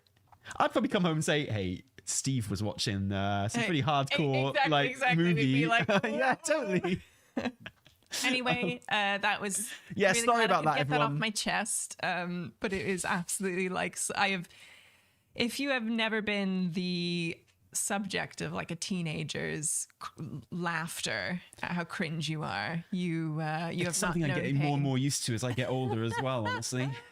Like it's sad, but it's sad, but it's true. Speaking of children, I'm gonna have to go get ours in. Sooner Soul Seaver with us super chat. Kyle would have an answer to this for sure. Yeah, maybe well, Kyle like you know, I'm actually am I coming on your show at some point? Yeah, Monday. Maybe you can have an answer prepared for me for our situation. Okay, I'll explain the entire thing. That's what we'll open the podcast with, and I will not explain it to our audience. Kyle will just start giving you advice on how to fix podcast that we do together. To be honest, Garrett. Yeah. Yes, I will not explain. Yeah, but yeah, you're coming on Monday, an hour later than usual for us. I'm doing doesn't matter. This is terrible for your audience. Doesn't matter. No, it's great. We'll sort it out. Come and Taliesin will be on the Grinding Gear podcast this coming Monday. Amazing. I can't wait. It's going to be so much fun. It will be lovely to meet Kyle, actually, and chat with him as well. And, I don't think you two have ever talked. No, never, ever. I can't say we have. So that'll be great fun. And we can talk some Final Fantasy 14 stuff. It'll be really good, especially as I'm at the same point of the game as you guys right now. So actually, it kind of syncs up pretty well, right? Yeah, I was thinking I was going to have to come in here and warn you that, like, okay, so I haven't beaten Endwalker yet, so please don't spoil it. But never mind, you haven't either. So no, exactly. I think you're like literally a couple of quests ahead of me, but I think I'm in the same section as you because that's where I left off. And just you know, really exciting. Was really looking forward to getting back onto it, and just never quite got back into it. So I have a pitch. Beat it, because then we can have you back on and we can just talk about the end of Endwalker. Yeah, that would be splendid. That'd be really good. Yes. Awesome. But thank you so much for coming on this show. We've been holding off having guests on this show till we could get you, because it didn't feel right to have any other guests on this show until we'd had you, because you know it's just, because I threatened you with so much violence. It's natural, right? Yeah. So it's been an absolute joy having you on here. Thank you so much. Where can people find? I've never done this on a podcast before. Hang on. Where can people find you, Garrett?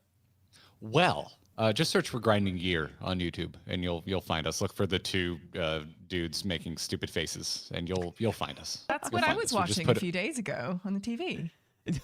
Oh, wow! You know, we've been told that it's a bromance. Fan fiction exists. Kind of bromance. Yeah. Oh, right. I thought never mind. I thought we were still talking about that. Yeah, no, it's a different. Yeah, it's a bromance, not romance. You know, it's a little different. It's a little different to someone out there's disappointed, I'm sure. But we're Grinding Gear. We stream on YouTube. We stream multiple days a week on YouTube. We have one video every Wednesday, and we podcast every Monday. It's all a thing. We're almost done with Endwalker and Final Fantasy 14, but we also stream other things like Lethal Company, and we're trying to find time to do a full duo playthrough of Baldur's Gate 3. Oh, that'd be amazing. Have you played Baldur's Gate 3 solo? We did it. We did I think like 3 or 4 streams at launch, and then the audience immediately died off because they were all like, "I don't want to see spoilers." And we're like, "How could? There's so many different ways this could go. How could you?"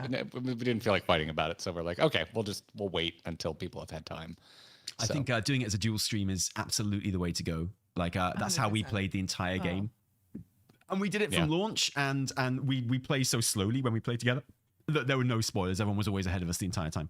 And yeah. it was really good. But that was our job for 2 months, was 3 or 4 times a week we would stream that for 8 hours, and it was like the best gameplay experience It's so I think I've ever had. Doing it with 100%. you on stream, so that makes you commit to your decisions a bit more when you're on stream as well. And I think that's really cool. And it was just like an incredible adventure. And I'd absolutely recommend doing that. You can have a ball. It's gonna be really cool. Yeah. Awesome. Well, don't forget, everyone, thank you for joining us live for this recording on YouTube or Twitch. You can watch the VOD on YouTube in our podcast section, and you can also listen to this podcast on your podcasting platforms like Spotify and Amazon Music and Apple Podcasts and stuff like that. So, well, not actually, there's just those. And do it every week. It'll be really good. And we'll be back next week, maybe with a guest, maybe not. That's the thing. It's one thing having Garrett on so we can have other guests, but what guests can possibly follow Garrett? I have no idea. I can't think of one. Can't So think probably of no guest next I week. would We'll have to recommend- discuss Guest them. list. Yeah. I have recommendations because the amount of guests we've had on that are also WoW heads. There you go. Are many. So No, we've got a list. We'll get them on. It's all good. But thank you, Garrett. Thank you, folks. From me, Taliesin. And me, Evitel. Until next time, cheerio.